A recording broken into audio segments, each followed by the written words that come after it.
Aiko's expression softened, briefly. Linda hadn't accepted Isa's invitation. That knowledge brought a rare breath of relief to her heart. But the feeling didn't last long. The moment Dawn and the others arrived, panic clutched her chest once more. Isa wasn't just any healer. She was a capable level 15 support, reliable, composed, and charismatic enough to lead a high-tier team like Ice Flower through the 12th floor of the World Tree Secret Realm. Normally, commanding fell to the team captain, but Isa, being a frontline class, couldn't afford to split her focus mid-battle. Like Snow Goose, they needed someone in the back line to issue precise, calculated calls. And with Linda suddenly available, Isa had every reason to strike while the iron was hot. A single word from her, just a soft, honeyed invitation, and Linda might very well fold. After all, Liao was cheap. Too cheap. If she couldn't see Linda's worth, someone else would. And Linda, he had that fatal flaw of being too kind, especially when cornered. Aiko clenched her jaw. They're all flat-chested. The disgust almost made it to her face. When she sent Dawn and the others away, she did so with a sweet, insincere smile. Sorry, Linda's not home. You made the trip for nothing. The moment the gate closed behind them, the mask fell. She turned to glare at the villa across the street, one of the Ice Flower properties, and her fist smashed against the stone wall beside her. Crack! Blood ran down her pale knuckles. She didn't notice. Or maybe she didn't care. Her lips trembled. She wouldn't beg for me, but she'll grovel for Ice Flower scraps? Aiko's rage pulsed like a living thing. The dog she'd patiently raised for 3 years, trained, groomed, nurtured, was now at risk of being stolen. Let Linda wander. Let him sulk. But if anyone thought they could take him, she would not allow it. He's mine, and no one takes what's mine. Her voice dropped to a whisper, trembling with fury. She bit her thumb, eyes glowing dimly beneath long lashes, the grinding of her teeth sharp and animalistic.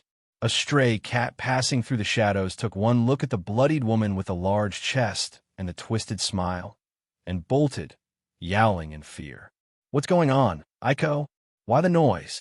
Leah's irritated voice came from behind, her footsteps echoing down the hallway. Aiko's demeanor flipped instantly. She flashed a dazzling smile, concealing her bleeding hand behind her back. Nothing. Just some flies buzzing around. I chased them off. Liao blinked, unimpressed, but uninterested. Ma'am, all right. She turned and walked back inside, none the wiser. Aiko didn't mention Isa's visit, or that Lind had helped her. No, that would be dangerous. If Liao, on some off chance, came to her senses and tried to pull Linda back, all her careful setup might unravel. Aiko knew Liao too well. And Linda? He might have felt something for Liao 3 years ago, but now? She wasn't so sure. Aiko watched the villa door swing shut, casting warm light across the courtyard. Beneath the glow, her shadow stretched long behind her, lips curled into a quiet, venomous smirk. If you both insist on competing with me, she whispered, then don't blame me for playing dirty. She wheeled herself smoothly inside, the soft hum of her magic propelling the chair forward. Her smile never wavered. Liao, oblivious, didn't glance back once. Elsewhere, same time, Sparrow District. Apartment 303 creaked open. Kaphne stepped inside, a fragrant plate in her hands. The aroma of pork chop rice filled the room. Dinner's here, she announced, placing the dish in front of Linda. He blinked in surprise. Thanks. Even a heartless deity wouldn't let her hero starve. I do need you to slay the Demon King eventually, after all. Kaphne flopped on her chair with flair, her posture proud. She lifted the lid of her own meal, a luxurious eel rice, glistening with sauce and garnished to perfection. Linda stared, then winced. The pork chop rice cost 20 copper coins. The eel rice, easily over 50. They barely had a single silver coin left between them. You're going to bankrupt us. He pinched the bridge of his nose. With Kaphne's spending habits, they'd be starving in 2 days flat. Still, something fell off. If you're that careless with money, why not just buy 2 eel rice bowls? Kaphne blinked, then snorted. What? 2 would have cost a full silver. You should be grateful I didn't just get you plain rice. Linda stared. Somehow that almost makes sense. He rolled his shoulders. But I think we need to reevaluate who's serving who here. Kaphne stiffened. Linda's class as a hero meant his starting stats were absurd. Even at level 0, he was nearly equal to a level 3 warrior.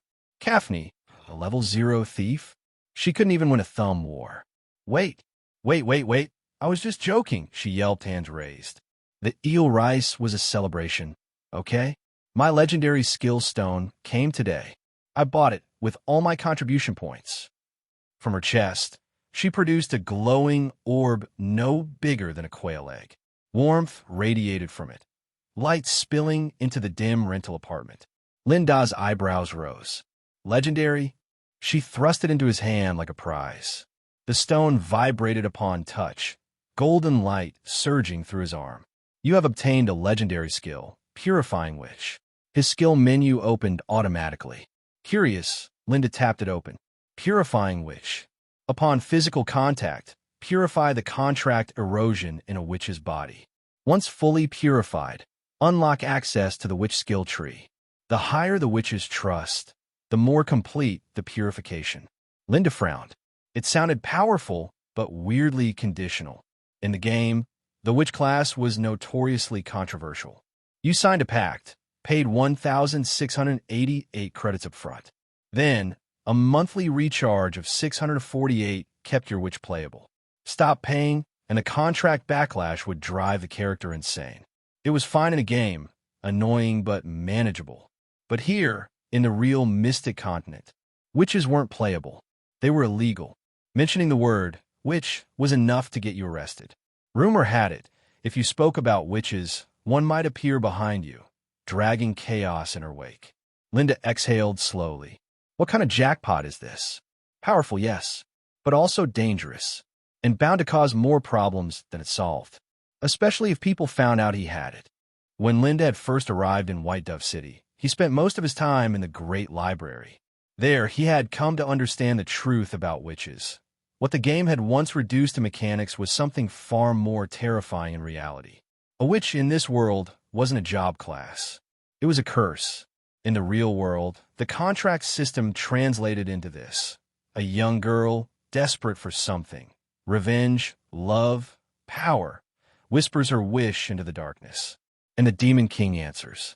What followed was a soul-binding pact, a corruption, a price. Witches were minions of the Demon King. Cursed beings, cities they passed through often fell into ruin. Where they walked, corpses followed. And when their lives ended, when the contract overwhelmed their minds and bodies, they transformed into fallen beasts, monstrous abominations that wrought destruction beyond imagination. And now, Linda, a mere level 0, was somehow expected to purify them? He glanced at the still glowing skill notification hovering in his vision, the absurdity of it pressing on his chest like a weight. Kaphne, still chomping away at her eel rice, noticed the look on his face. So, what skill did you get? Linda didn't hide it. Witch purification. Kaphne froze mid-bite. What? When he confirmed it again, she slumped. Seriously? That's it. That's what I got for burning all my divine contribution points. Her voice grew shrill. Other heroes get tenfold attack, or mana halved, or ultimate counter, and my hero gets witch purification. That's not even as good as mana blessing, the most basic legendary support skill. She looked like she'd just seen her entire savings evaporate in a puff of magical smoke. Once again, her dreams of saving the Mystic Continent darkened, but Linda stayed calm. He opened his pork chop rice with the elegance of a man accepting fate. Actually, I think it might not be that useless. Kaphne paused. Linda continued. Witches aren't evil by nature. They're victims of a deal they didn't fully understand. Forced to serve the Demon King, not out of loyalty, but because their contract binds them. Kaphne blinked. So, Linda said, tapping his chopsticks against the rim of the dish. If this legendary skill allows me to break that bond, we can turn them, save them, and maybe even recruit them. A slow light returned to Kaphne's eyes. Oh, exactly, he said. Compared to those indoctrinated monsters in the Demon Lord's army, witches might still retain their minds. If we can purify them, we might flip them to our side. Kaphne's gaze sharpened. Then even if the Demon King breaks free, he won't have enough forces left to do anything. She slammed her hands on the table in excitement. Let's go purify witches right now. I have divine power. I can sense them. It's like witch radar. Kaphne was practically bouncing now, her rise forgotten. Her plan was simple. She detects, Linda purifies, and after they collect 10 cartloads of witches, they march straight into the Demon King's throne room. Easy.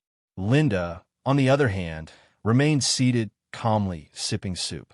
He gave her an exasperated glance. And just where do you think we'll find witches? They're hunted by the Empire. Hiding. Paranoid. Not exactly hanging around in marketplaces. And even if we do find one, he added, you think she'll let me touch her for purification? The prerequisite is high trust and physical contact. The more intimate the connection, the better the effect. Kaphne blinked. Intimate? Linda nodded gravely. These days, even shaking hands without consent can get you sued. Now imagine doing that with a witch. One misstep, and I'm not just in trouble. I might end up as the corpse she leaves behind. Kaphne deflated instantly. Her grand plan shriveled like dried seaweed. So after all that, this skill's just garbage, she mumbled, stabbing her eel with her chopsticks. Linda shrugged. We'll find a way eventually. Worst case, we tie them up and purify them forcibly. She stared at him, deadpan. I'm joking, he added, unconvincingly. He turned his attention to his personal panel. His current skill tree had 3 primary branches. Recovery Series. Poison Technique Series. Which series, still grayed out, eerie and half-formed. The witch path remained locked, its conditions unmet. But even the poison tree offered him a glimpse of the power he now held. While most healer classes started with basic white rank abilities, Linda's poison tree began with a purple tier skill. And it climbed higher, orange, red, even gold legendary skills at the top. Compared to the standard Healing Rain, other healers unlocked at level 20, he was walking a different path entirely. Once I get back to level 15, I'll be 10 times stronger than I ever was, he murmured. He needed to grind levels soon. Slimes would do for now. Level 0 meant 0 skill points. The only thing he had was this purification skill, and his base strength stat of 15 to punch things. Once he finished dinner, Linda stood up and dusted off his hands. All right, time to clean the place up. Kaphne, now ready to nap, immediately panicked. Wait, I should be resting. I'm a deity. Linda smiled. Divinity can wait. He dragged her up without another word. By the time the room was clean, it was well past midnight.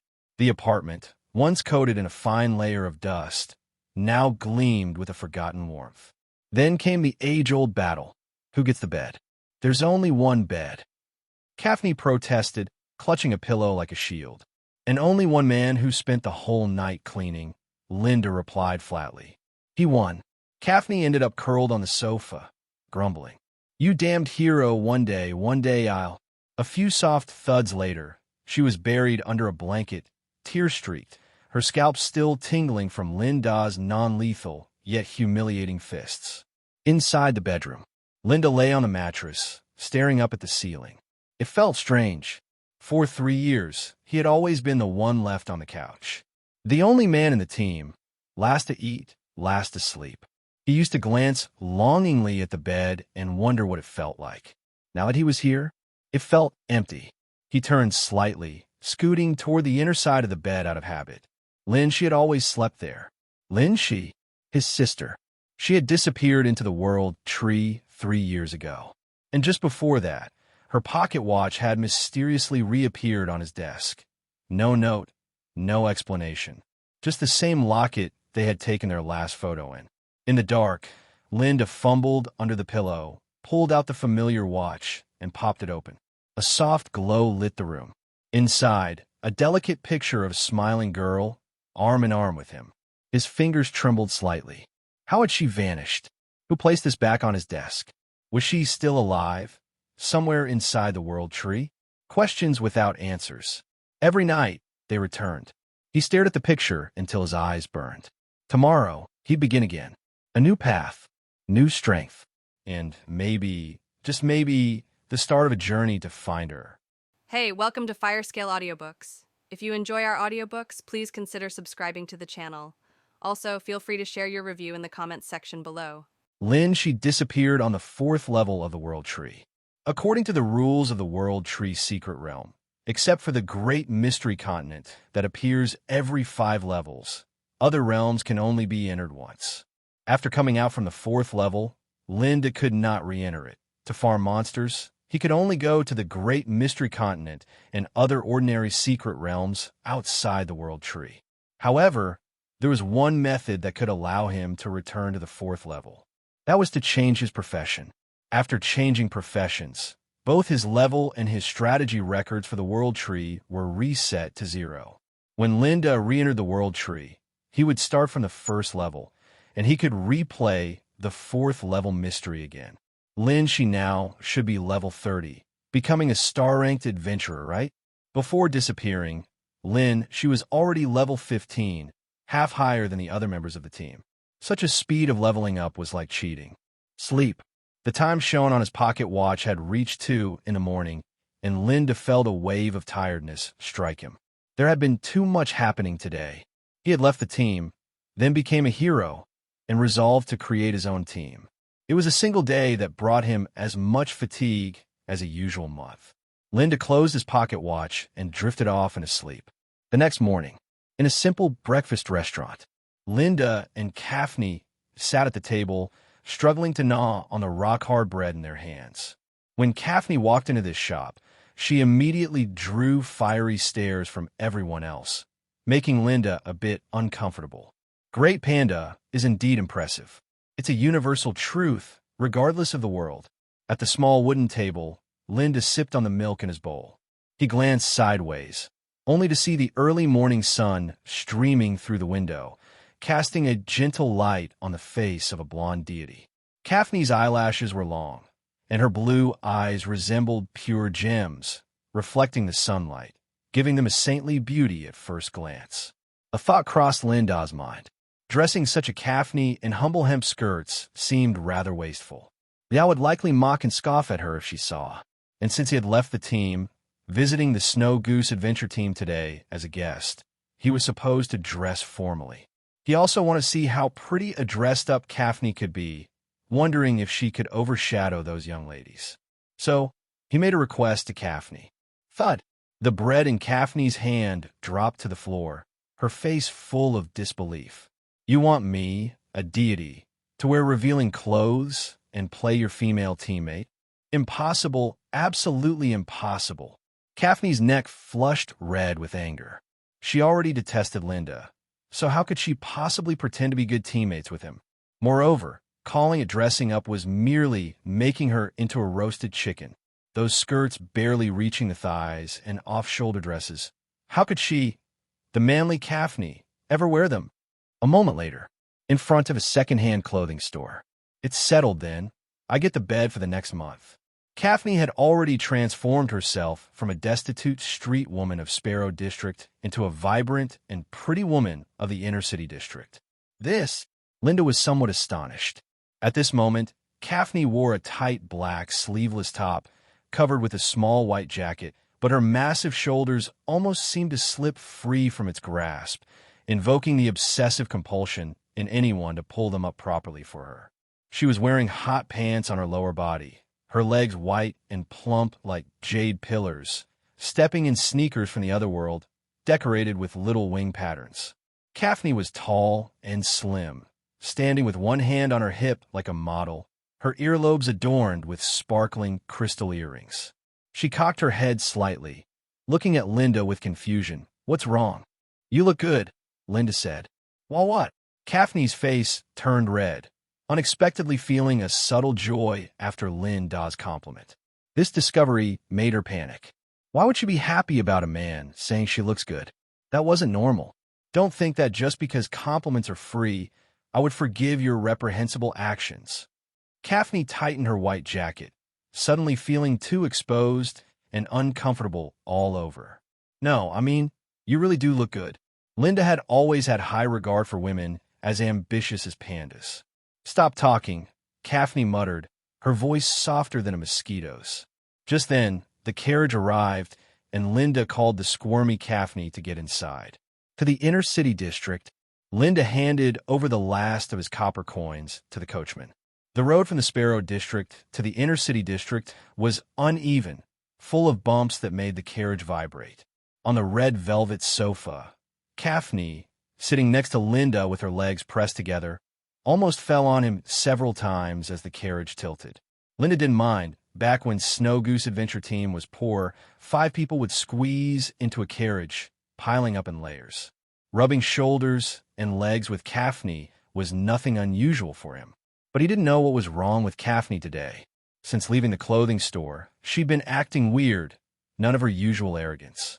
Linda saw her hands as if having nowhere to rest, one moment on her knees, the next under her, but her head hanging low, her gaze drifting.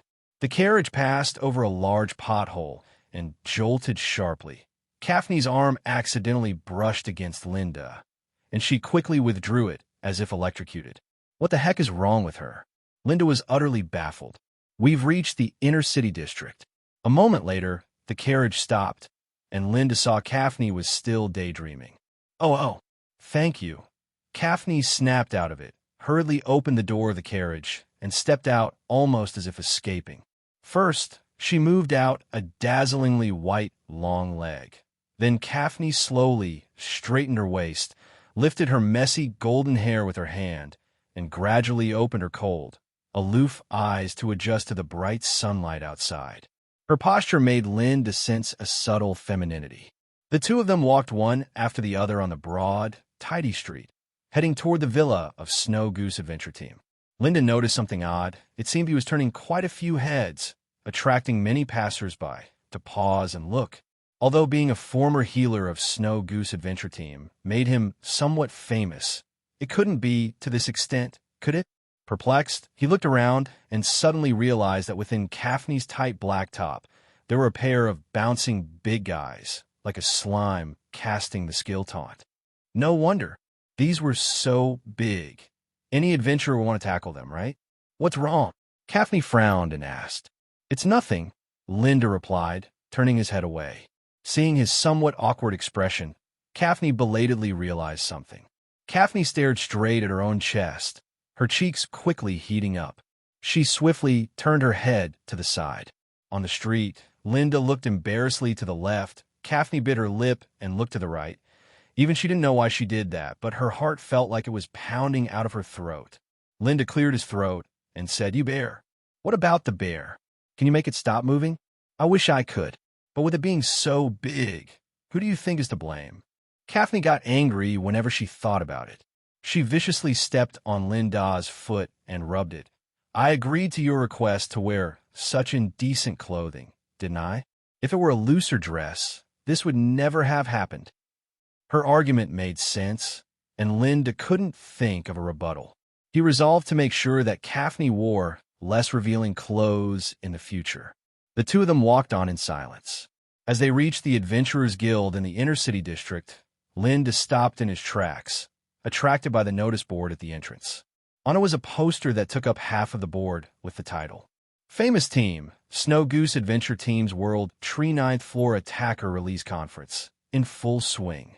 Time, new tree calendar, July 25th, morning 9 to 11 o'clock. The poster featured an image of Leah with her arms crossed and a proud stance at the center, with her greatsword Flame Devourer behind her. On the left and right sides were Aiko and Corona, followed by a clipped tall humanoid shadow. At the very edge were the elf girl Klein and hammer warrior Oru. They cropped it quite hastily. Linda looked at the humanoid shadow that represented him and didn't know whether to laugh or cry. New tree calendar, July 25th, isn't that today? He looked up at the round clock on the top of the Adventurers Guild, which showed it was 10 o'clock, which meant that Leah and the others were still in this Adventurers Guild. Holding an attacker release conference seemed to indicate that Leah had successfully passed the 9th floor. Linda frowned slightly, feeling somewhat worried. For the current Snow Goose Adventure Team, taking a fall on the 9th floor would actually be beneficial for the team's long-term development. Otherwise, with Leah's character, she would definitely think that it's quite simple to just rush through without strategizing, right? Linda hoped that Liao would suffer a setback, but he didn't want to see her perish in the world tree. Is this your old team? Kaphne leaned in close to the poster, her face full of mockery. The conference ends at 11. Are they still inside? We're waiting anyway. Let's go have a look. Their purpose for this trip was to retrieve their belongings from the Snow Goose Adventure team and to have Liao sign the team leaving certificate. By all accounts, they had to wait for the conference to end. But Linda wasn't keen on going inside. If Liao saw him in a public setting, there's no telling what kind of drastic action she might take. It was better to find Liao in private for the team leaving certificate, so both parties could save face. Shall we go? Kaphne, seeing him not moving, taunted, "You're not scared of seeing your old teammates, are you?" Linda hesitated for a moment. Feeling a hint of hesitation in his heart, he shook his head and thought to himself, there would be a lot of people at the Attacker Release Conference, so it was unlikely that Liao would spot him. Besides, even if she did notice him, so what? Since when did he become so timid? With this thought, he said, "Let's go, let's head inside." The two entered the Adventurers Guild. A refreshing coolness hit them, making the heat outside feel like a different world. The white ceiling above sparkled with snowflake-shaped cooling magic arrays, bringing an immediate boost to one's spirits with their chill. The hall was bustling with people, all surrounding a stage at the front. Linda pushed forward slightly and, with his height of 1.80 meters, caught sight of the scene on the platform. The host of the Attacker Release Conference, Liao, was explaining the process of battling through the ninth floor. Such conferences were important for raising a team's fame. In this world where all is inferior, only adventure is supreme. Top adventurers are stars, idols, and all the major trading houses were eager to have them endorse their magical equipment. The City Hall warmly welcomed high-level adventurers. A live strategy presentation by a high-level adventure team could attract countless people to come visit, greatly promoting the city's prosperity. In the Mystic Continent, as long as you conquered a high enough level, gold coins, fame, magical equipment, everything was within reach.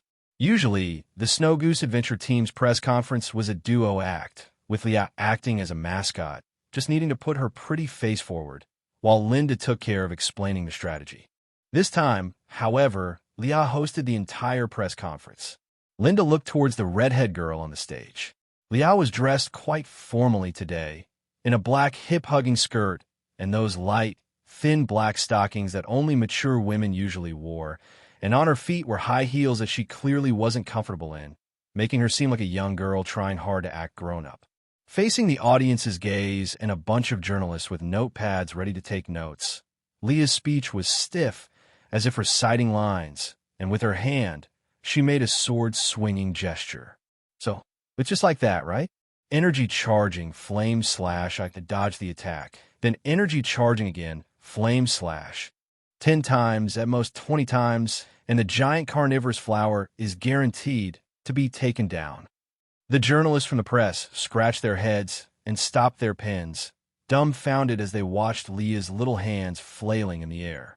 Many adventurers also let out a chorus of jeers. This way, it just wasn't working. Beneath the stage, Linda sighed. As a strategy guide, what Liao explained had no reference value whatsoever. The adventurers who had come specially to attend the lecture were dumbstruck.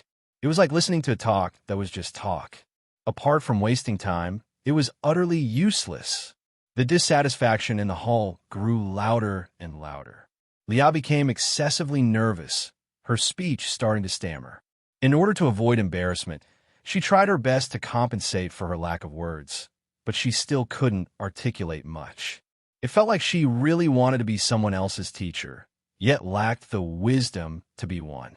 Finally, it was Aiko who couldn't bear to watch and took over Leah's hosting role with a gentle and elegant demeanor.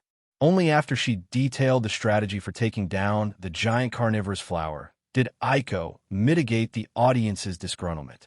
The strategy presentation finally ended and they reached the part Liao was good at. She immediately snatched back the control from Aiko, introducing the lute with great enthusiasm. She was no good when it came to using her brain. Her talent seemed to only emerge when showing off. Aiko hummed with disdain in her heart. She shouldn't have helped Leah. It would have been right to just let her be hung out to dry on stage. But after all, he had also come. In front of Linda, Aiko had to be a reasonable and empathetic, excellent teammate. Leah, she was just someone who let Linda realize how good of a stepping stone she was. On a long wooden table, the head of the giant carnivorous flower, magic melon seeds, the weapon Tingman whip, and various other magical items were displayed. With every item that Leah introduced, her rather ordinary chest puffed out just a little more. The Snow Goose Adventure Team did have its supporters. After all, the team included 4 beautiful girls. When Leah heard someone in the audience praise her swordsmanship and combat ability, she lifted her head high, almost looking down on others through her nostrils. This girl was way too arrogant, wasn't she? Linda couldn't help but frown. Looking at Leah's arms and legs wrapped in bandages, it was clear that she had been injured by the giant carnivorous flower.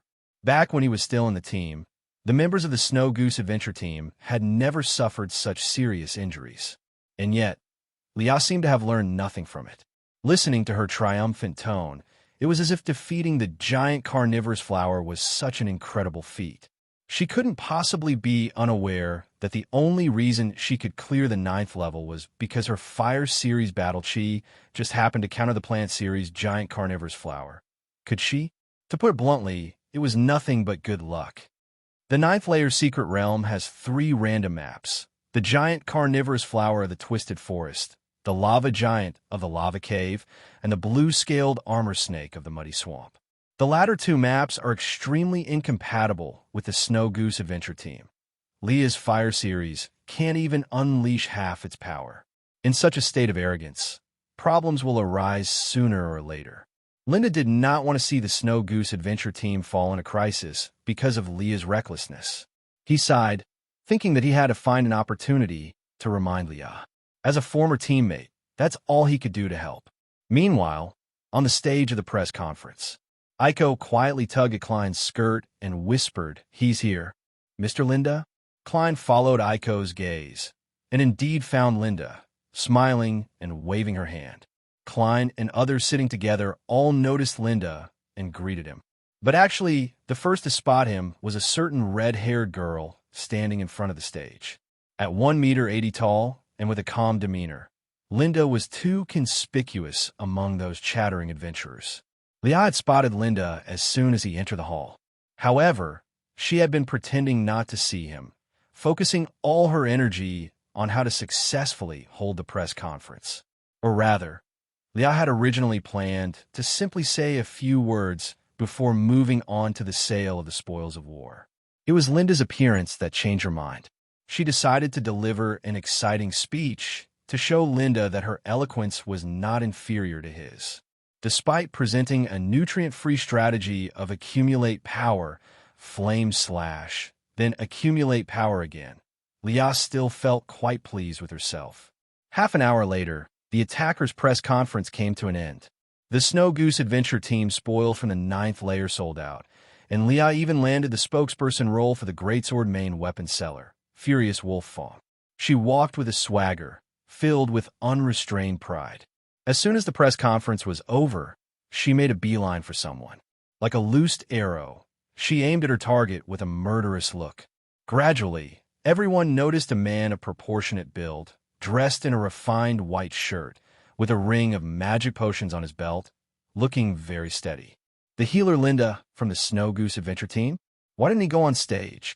I thought he was sick. Didn't you hear the rumor from yesterday? Linda seems to have left the Snow Goose Adventure Team.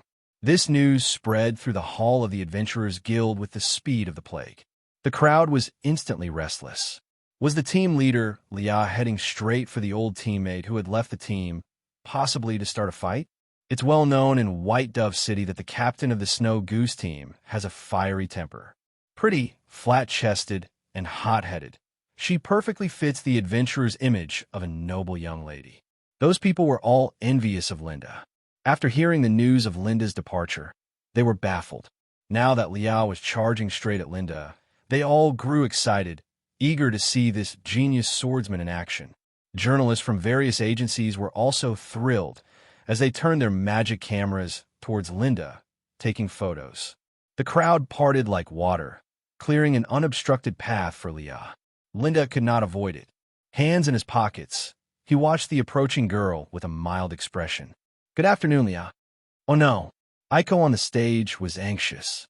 With Leah's temperament, who knew what unpleasant words she would say? Linda didn't want to come back in the first place, and to be insulted on top of that, it would be the end of him. "Quick, go stop, Leah." Aiko spoke anxiously.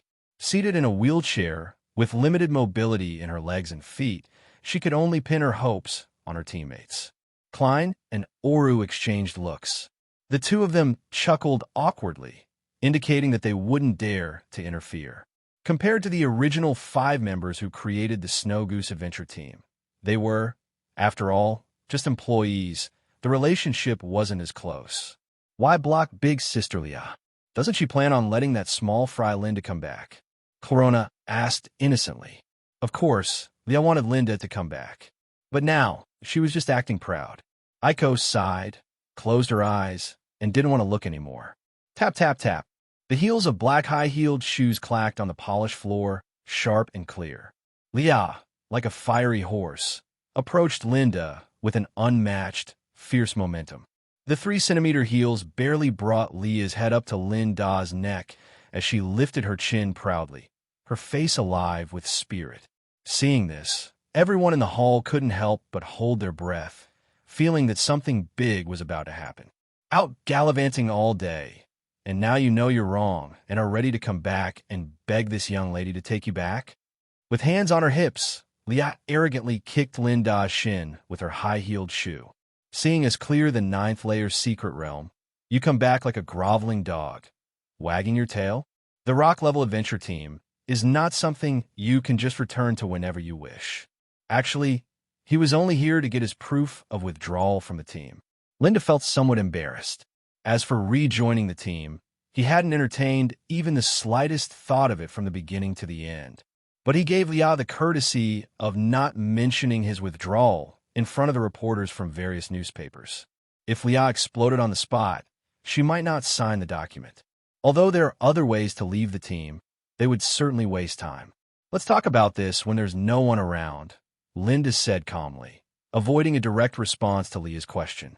"What does it mean to talk when there's no one around?" Leah's spirits lifted. "Captain, there were too many people outside just now, but now I apologize to you." The image of Linda bowing his head and admitting his mistake appeared in Leah's mind.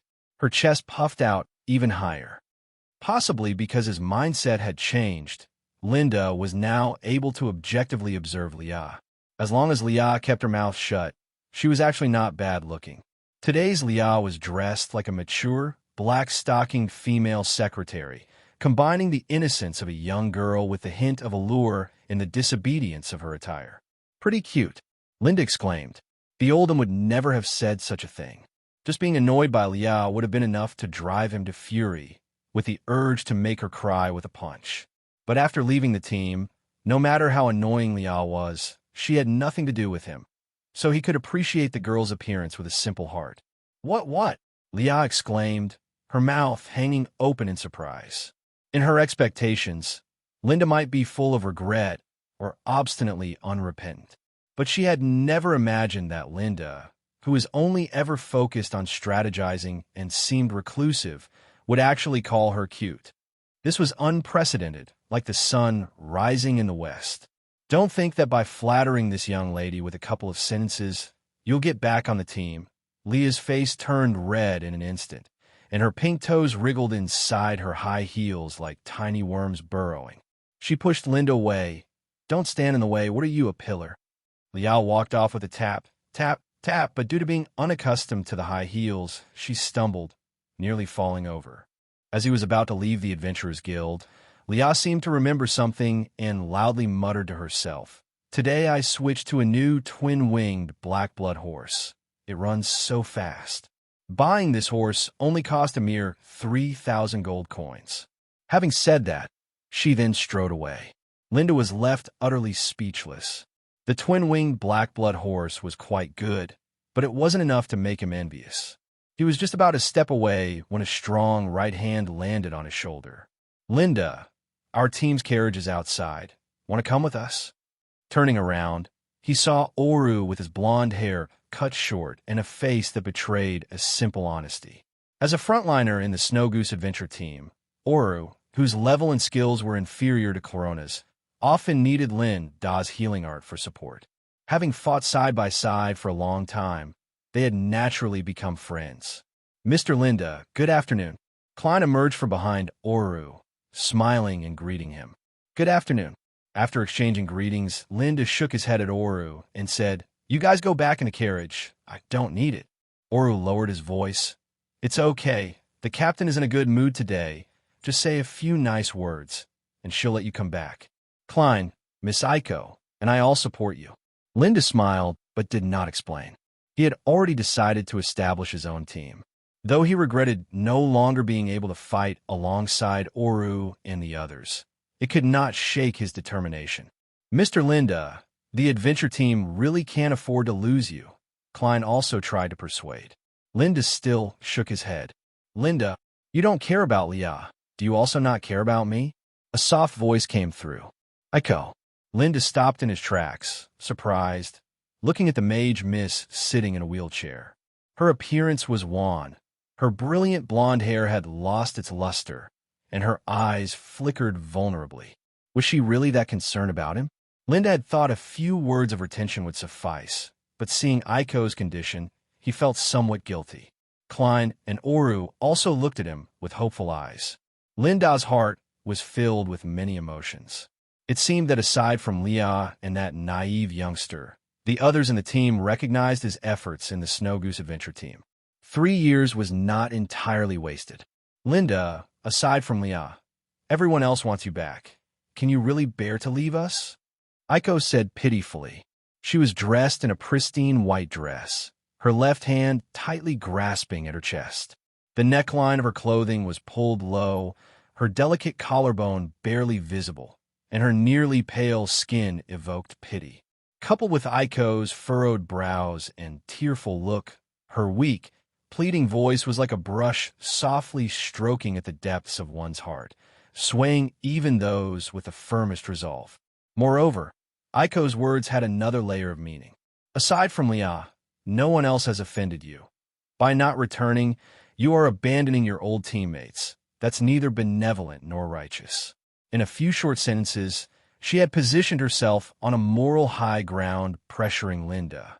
Seeing Linda looking troubled, a little devil in Aiko's heart seemed to be wagging its tail. Leah was incompetent, so it had to be her stepping in. "Linda, come back. Don't you miss everyone? I haven't been able to sleep well since you left," Aiko said, her large eyes brimming with tears, both hands placed over her chest as if in prayer. A surprising sight suddenly unfolded in front of her, causing Linda's eyelids to twitch. "Mind your image, Aiko." Linda coughed and stepped in front of Aiko. Yet, he was utterly oblivious that his actions had completely fallen into Aiko's trap. As soon as he approached, Aiko conveniently threw herself into his arms, pressing her frail body against his. The fragrance was overwhelming. Aiko's body was soft, as if boneless, and even a touch through the clothing was a delight. But Linda was entirely numb. Flashes from magic cameras flickered all around. His hands stretched out, uncertain whether to embrace or not to embrace.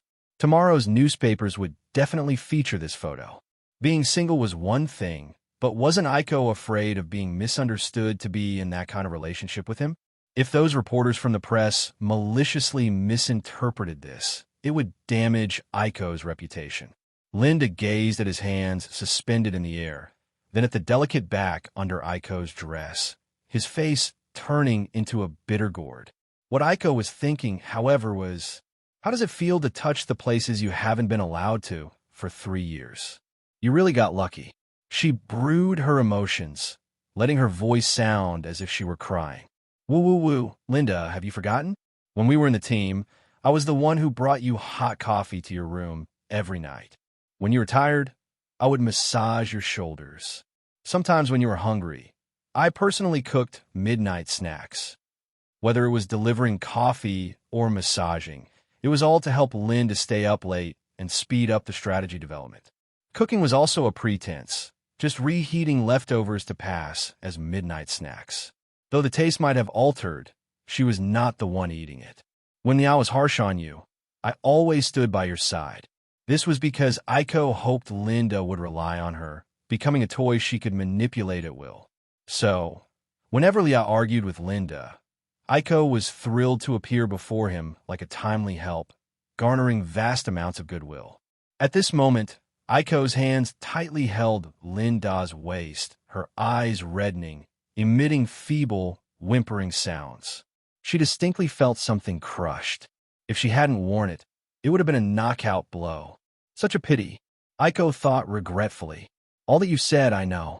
Linda sighed deeply, finally letting his hands drop, giving this pitiful mage a ceremonial, comforting hug.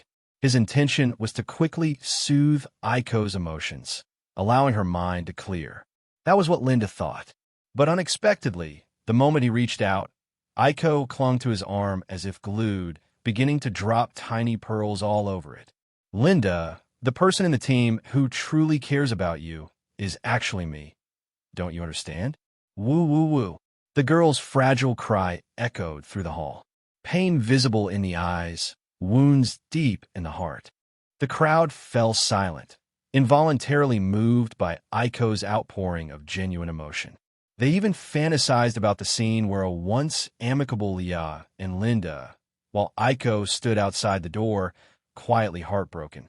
Now that Lia was ousted, this mage dared to reveal her feelings.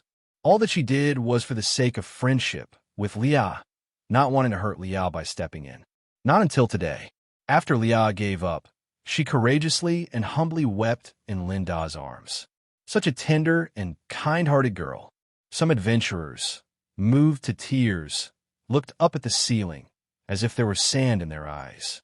99% of the people present were deceived by Aiko, clapping earnestly for the emotions of the young girl. But one person noticed something was off. Kaphne frowned with suspicion, even forgetting to crack the sunflower seeds in her hand. She distinctly saw the corner of Aiko's mouth hidden under Linda's arm hook up for an instant. It was just that it happened so quickly that Kaphne thought she was seeing things. But her eyes were sharp. It was impossible for her to be mistaken. The other person had indeed smiled just now. Kaphne lost all interest in watching the excitement and felt a chill run down her spine. She was almost fooled by Aiko's superb acting skills. Even if those two went to a hotel to get cozy with each other, it wouldn't surprise her. But now, Kaphne wanted to say that wasn't a hole to vent desires, but a bottomless, man-eating abyss. It seemed that Linda was comforting Aiko, who was like a weeping pear blossom. In reality, it was like a giant python coiled around Linda, flicking its crimson tongue to lick its prey. Kaphne didn't act rashly, staring intently at Aiko with piercing eyes. If Aiko harmed Linda, she would use up the last trace of her divine power. Without the hero, no one would challenge the Demon King. Little did they know, the person who was most uncomfortable at this moment was Linda himself. Dozens of long spears and short cannons were aimed at him, and with the precise magic circle technology, even the pores on his face were clearly visible. To stand straight or not was a big problem. Although Linda wasn't a person with weak willpower, his instincts were hard to suppress. Aiko's body was soft, smelled nice, and she was plump all over, quite voluptuous. If he had such a large pillow at night, he probably wouldn't be able to sleep. Linda didn't dislike holding a girl like that. The problem was there were too many people around, and he was being watched by pairs of jealous eyes. Aiko, I know everything you're saying, but let's talk another time. There are too many people here. Linda tried to push Aiko away, but he was afraid of hurting the mage Miss's feelings and making her cry louder, so he didn't use much force. Fortunately, Aiko was essentially a mature girl, and after crying, she seemed to come to her senses. She rubbed her swollen eyes and reluctantly came out of Linda's embrace, muttering, "You must come back today. I will wait for you." Linda nodded. He would return, but not in the way Aiko was thinking. At the same time, outside the Adventurers Guild, Lia, waiting inside the carriage, was growing impatient. What were Aiko and the others doing? It had been so long, and they still hadn't come out. Shouldn't the team members obediently follow the captain? To think that she had to wait in the carriage for half an hour. It was utterly disrespectful. Leah thought about going back to check, but felt it wasn't right. She had walked out with such chutzpah. Turning back now would probably lead those tabloid reporters to misunderstand. We'll talk about this when nobody's around. That sentence of Linda echoed in her head. What exactly did Linda want to say? By nobody, did he mean no strangers, or just the two of them in private? In the confined carriage, Leah's thoughts were influenced by the surroundings. Earlier, she just thought Linda was envious of the Snow Goose Adventure team. But now she suddenly wondered if there was another meaning. Leah's heart skipped a beat, and her eyes unusually revealed a hint of panic. If that situation really occurred, she pondered anxiously for a moment, then shook her head. If it really happened, she could only reject. Linda was too low-level, timid, and dared not enter the World Tree secret realm. Such a person's confession was not yet qualified for her acceptance. After deciding on her answer, Leah tensed up, readying herself for that moment when nobody's around. After a while, the door of the carriage was pulled open. She coughed once, her face set in a serious expression as she looked on. But the person who came in was Oru. Captain. Oru was confused, not understanding why Leah was looking at him with such a terrifying gaze. It's nothing. Have a seat, Leah said coldly. Afterward, the trio of young girls arrived. Lord Captain, what's the matter? In a bad mood? The press conference went very well today, didn't it? Aiko said with a smile. She had already returned to her normal demeanor. The traces of tears around her eyes had been dried by light magic and vanished without a trace. The members of the Snow Goose Adventure team had agreed to keep the incident in the hall a secret from Leah. They would wait until Leah, the powder keg, had calmed down before discussing Linda rejoining the team. I'm fine, Leah said, looking at the carriage door that Aiko had closed, her face expressionless. Where is he? Linda said there was no need for a carriage. Oru replied sheepishly. Oh, then let's go. Leah's face grew even colder as she ordered the coachman. Let's set off. With a flick of the reins, the twin-winged black-blood horse neighed loudly and disappeared at the end of the long street. Finally got away. Linda and Kaphne, both out of breath, peeked out from a narrow alley. Looking around cautiously and making sure no reporters from the press were following, he finally breathed a sigh of relief, dusted off his clothes, and walked out of the alley. It seemed that those newspaper reporters had a huge misunderstanding about his relationship with the Snow Goose Adventure team. He and Leah, along with the others, were just former teammates. Yet those people believed he had cheated on Ice Flower's ISA, causing Leah's fury. Then Aiko intervened, and even the youngest, Corona, was imagined as a new addition to his harem, to be targeted once she grew up. Some even said he had set his sights on Oru's girlfriend, Klein. Linda had been cautious and anxious in planning strategies for the past 3 years, not even touching a girl panda. But through their distortions, he had been turned into some ultimate pervert. It was just ridiculous. The worst part was that Aiko had made him quite embarrassed. His resolve was too strong, and he didn't cower, allowing the reporters to capture the moment. There might even be a close-up shot. It's going to be even harder now to recruit for the team. Who would dare to join the ultimate perverts team? Linda felt disheartened. Can you help me out? The embarrassed voice of Kaphne came from behind him. Linda turned around, puzzled. He saw that Kaphne was stuck. Strictly speaking, this alley was a gap between two buildings, about 20 centimeters wide. Linda had no problem passing, but Kaphne, weighed down with 2 burdens, had squeezed in when pursued by the reporters and now had trouble coming out. Linda looked at Kaphne's awkward, immovable posture and fell silent. After analyzing the situation, he said, spreading to the sides can reduce the length on the x-axis. In layman's terms, it meant that 2 11s side by side become one when pulled apart, allowing for escape. Of course, this was useless for someone too small, but since Kaphne was both large and round, this method was definitely effective. After helping pull Kaphne out, Linda stared at his own hands in a daze. Just now, the title of The Man Who Touched No Panda had disappeared. Kaphne's face inexplicably turned a bit red as she said, Don't expect me, the deity, to thank you. No, we're even, Linda replied.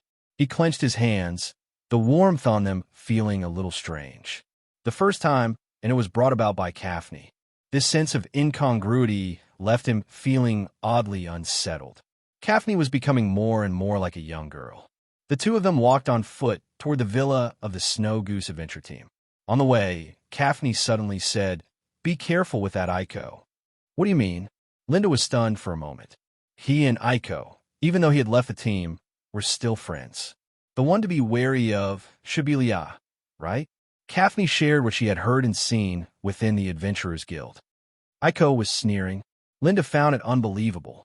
He imagined Aiko weeping in his arms with a bizarre expression of smiling while crying, and he couldn't help but shudder. "You saw it wrongly?" "No, my eyesight is fine." Kaphne said, "In my opinion, that Aiko is definitely no good."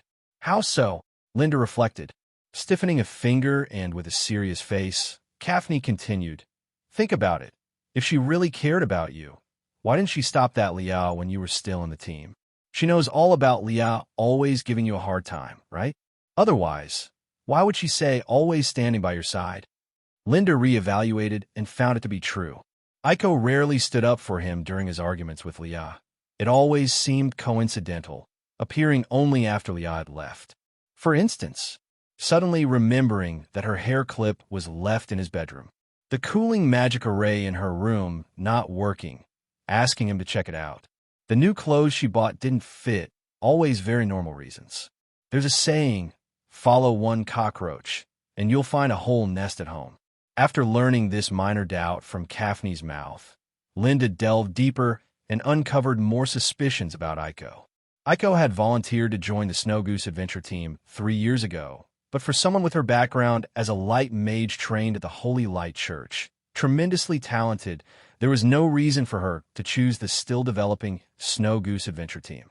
Linda secretly inquired about her background and learned she was from the neighboring city, from the prestigious Thornbush family, her father being a level 30 star-ranked adventurer, with many iron-level teams within the family. Why would someone like Aiko leave the Holy Light Church to join a poor and struggling Snow Goose Adventure Team? Linda had initially pondered these suspicious points as well. But after numerous adventures together, becoming real teammates, he no longer doubted her. Having a common goal of reaching the top of the World Tree was enough. After being reminded by Kaphne, Linda then became alert. "Thanks for letting me know," he said to Kaphne. He would be more cautious around Aiko in the future. If possible, he did not want to be enemies with Aiko. Afterward, Linda straightened his clothes and set off for the Snow Goose Adventure Team with the youthful and beautiful Kaphne with her long, white legs. If everything went smoothly, he would be able to get his leave certificate before nightfall. The moment has finally come, Linda thought, feeling somewhat excited. A team truly his own, teammates truly his own, without the likes of the annoying Leah. Just thinking about it made him feel thrilled. The location was a tranquil and wealthy neighborhood, inside the living room of the large villa belonging to the Snow Goose Adventure Team. A pair of clumsy, highly inflexible high heels were casually tossed behind the door, like a toy bought for play once and then discarded due to boredom. Leah sat on the sofa, her feet wrapped in thin black stockings, aching and exhausted. She took out a palm-sized strawberry cake she bought on the way and began eating with an air of satisfaction. After returning to the villa, for some reason, the others had all left to attend to matters, and Aiko was taken away by Klein to go clothes shopping. Only Leah was left, and she instantly stopped pretending, devouring the strawberry cake with a smug expression all over her face. "Did you see her perfect performance at the Attackers press conference, Linda? Without him, the Snow Goose Adventure Team is still top tier." Leah scooped up a bite of the sweet and sour cake covered in strawberry jam and thought delightfully as she popped it into her mouth. "By next month's strategy for the 11th layer and the 12th the month after that, we'll catch up to the Iceflower Adventure Team. By year's end, we'll be the strongest adventure team in White Dove City." Her haughty gaze drifted occasionally toward the mansion's door. This was the time when no one was around. In a little while, Linda should be coming over. Leah figured he was most likely coming to apologize. There might be a chance he'd talk about other stuff, but she would definitely reject him anyway. After wiping the cake from her lips, Liao walked over to a full-length mirror to straighten herself up. Then she sat upright on the sofa and pulled out a book thick as a brick. It would be perfect if Linda pushed open the door just as she was earnestly turning a page. At that thought, Leah's lips almost curled up to the heavens. The book was filled with knowledge about magical creatures, how to fight them, their weak points, the environments they prefer. The text was dense and detailed. 5 minutes later, Leah's eyes were sore. Studying was just too exhausting. She'd study some more after resting a bit. She always found anything with words quite vexing. Right then, the door chimed, and then it was pushed open. Leah quickly picked up the book again. She arched her eyebrow slightly, feigning indifference as she looked in that direction. As expected, it was Linda who walked in from outside. But there was someone else with him. Seeing that person, Leah's face instantly changed. The big bear woman from the Adventurers Guild. Why was she still with Linda? Linda brought an outsider, blatantly, to the Snow Goose Adventure Team's mansion. Certainly not to beg her to add that person to the team. Enraged, Leah gritted her teeth, her fingers leaving deep indentations on the book. Her sideways glance fell on Kaphne's face. She saw a mature and seductive woman, with a tear mole near her eye emitting a fatally alluring charm. Her chest could be dubbed Grandmaster level, moving like water bags, jiggling back and forth. 10 times hers. Leah's eyes narrowed, her face cold as frost. While Yao was looking at Kaphne with full hostility, Kaphne was curiously observing the redhead girl. Being stared at with such a murderous glare right from the start, Kaphne was extremely annoyed. What the hell are you looking at? Through others' eyes, Liao was a young lady. But in Kaphne's eyes, there were only 2 types of people in this world. Hero workers fighting the Demon King, and the rest were just a bunch of ants waiting to be rescued. In honor of a certain hero who gave up his bed for a month, she'd help him this once.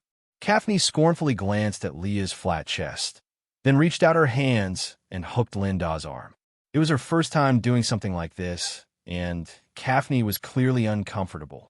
She endured the heat in her cheeks, hooked the corners of her mouth at Leah, revealing a provocative expression. Your unwanted former teammate. I'll straightforwardly clamp them with my breasts. Leah saw Kaphne's bold move and was utterly stunned. What are you doing in someone else's home? So indecent, vulgar, disgraceful. Sourness swelled in Leah's heart, and she felt like vomiting up the strawberry cake she had just eaten. Unable to suppress her anger, she slammed her hand on the table and shouted, Linda, have you gone mad? Make her leave right now. Linda was also surprised. He hadn't expected Kaphne to cling to his arm, but he didn't deny, calmly stating, it is quite normal among friends. Friends? Normal? Leah's expression turned exceedingly bleak. Normal friends don't hug and cling to each other. Only the filthy women in the taverns who would attach themselves to anyone for a gold coin would behave like that. To bring a woman he met barely 2 days back to the Snow Goose Adventure Team. And what? Making decent noises upstairs next. Complete disregard for her as the team leader. Leah's face was somber, her finger pointed rigidly towards the door. She said coldly, You're off the team already. What are you doing here? You're not welcome, get out. Actually, they wanted to ask Linda what he was doing here and why he brought back some tall woman when he was supposed to rejoin the team. But as soon as she opened her mouth, it turned into an expulsion order. She didn't feel much regret about it in her heart. If Linda couldn't withstand even this slight reproach, he couldn't be the healer of the Snow Goose Adventure Team. I'm sorry to be unwelcome, but I won't leave until my business here is finished. Linda spoke slowly, but his tone was decidedly firm. Moreover, I am entitled to a part of this villa. I'm just returning to my place. I don't need your permission. Liao was speechless, feeling only an increasing irritation. She stamped her foot and said, Then what is the business you came for? Just hurry it up. It should have been about rejoining the team. At a time like this, why was Aiko not here? Leah's mind was a mess, somewhat unsure of how to handle the situation. Although she had the slightest desire to have Linda return, it was only because of his skill as a cook, not because the team couldn't do without him. Seeing Linda's arrogant demeanor with no hint of apology, as the leader, she couldn't tolerate such a team member coming and going freely. First, you need to give me a proper apology, Leah said angrily. Apology? Why should he apologize? Linda was confused. He explained reluctantly to the young woman. Leah, you misunderstood. I'm just here to pick up some things. In this document, please sign it. It shouldn't take too long. Linda took out the resignation document from his chest and handed over a prepared quill pen to Leah. What document? Leah instinctively reached out to take it. She glanced at Linda, then lowered her head to look at the so-called document. The air in the living room seemed to freeze for a few seconds. Leah's eyes gradually widened, and her breathing became rapid. Finally, there was a snapping sound. Her fingers, squeezing too hard, tore through the fragile paper, creating a hole in it. Leah had thought this document was Linda's letter of apology, but upon closer inspection, she saw the 4 large, bold characters. Resignation document. This was absolutely not the answer she wanted to hear. Leah's chest heaved violently. Battle chi surged within her, and her fiery red hair glowed with a bright red light. Seeing Linda's unwavering appearance, her blood whooshed to her head. This guy, he still dares to mess with her. Even though the resignation document was right in front of her, Leah still believed that Linda could not possibly leave the team. They had been teammates for 3 years and had not yet achieved their goal of reaching the summit of the World Tree, a dream they had often discussed together. Leah could feel that among the team, the ones who most wanted to reach the summit were her and Linda Lin Shi. Aiko and Corona did not share the same intense desire to reach the top of the World Tree. Only she and Linda were true adventurers. The Snow Goose Adventure Team had now passed the 9th level and officially become a rock-level adventure team. In White Dove City, and indeed the entire province, there was no other team at the same level that would take in an ordinary healer like Linda. So, how could Linda, who hoped to reach the summit of the World Tree, possibly quit the team? Leah took a deep breath, a cold smile appearing on her lips. Reading too many comic books, using this resignation as a coquettish stratagem. Even if he signed it, without going to the Adventurers Guild to formally cancel the contract, the resignation paper was just a piece of waste. Leah grabbed the quill and hastily signed her name on it. Then, with one hand on her hip and harboring a proud attitude, she held the resignation with 2 fingers and handed it to Linda, waiting to see his frustrated and regretful face after his failed attempt. Thanks. However, things didn't go quite as Leah had expected. Linda nodded lightly, a smile appearing on his face. You've matured as well. It's good to keep things civil. I'm relieved as a former teammate. Leah scratched her head, looking very confused.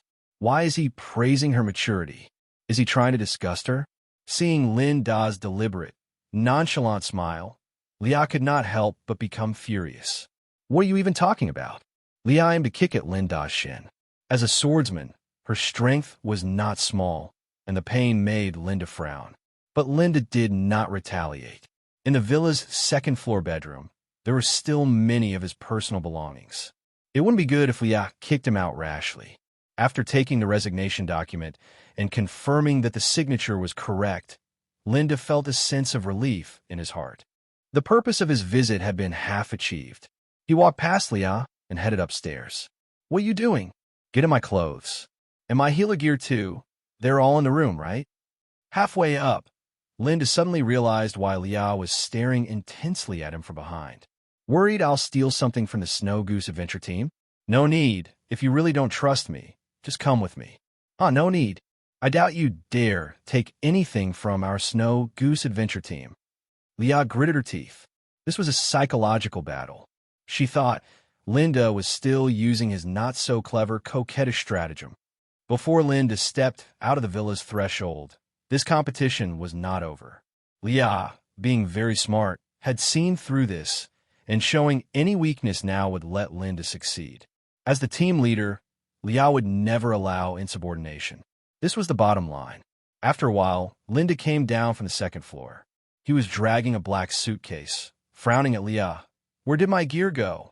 Oh, that level 15 junk of yours. Leah sat on the sofa, sipping orange juice and pretending to read a book, not even looking up as she spoke. According to the team contract, members who leave the team prematurely have to pay a huge penalty. The share you put in for the house and those gears combined aren't enough. But since you haven't done any meritorious deeds and only had hard labor, I'll let the rest slide. If you want to go, just go. Leah turned to the next page of her book, her face indifferent. So, thank a lot, Captain. Linda taunted with a smirk. No credit, just hard work. It turned out that in Leah's eyes, he was utterly useless. Those all-nighters spent on strategies probably meant as much to Leah as waste paper. Linda felt again that leaving the team was the right decision. As he thought about it, he said to Kaphne, "Everything's done, let's go." "Oh." Kaphne yawned, rose from the sofa, and with a teasing glance at the restless Leah, said, "Former captain of the Snow Goose, we're leaving now, okay?"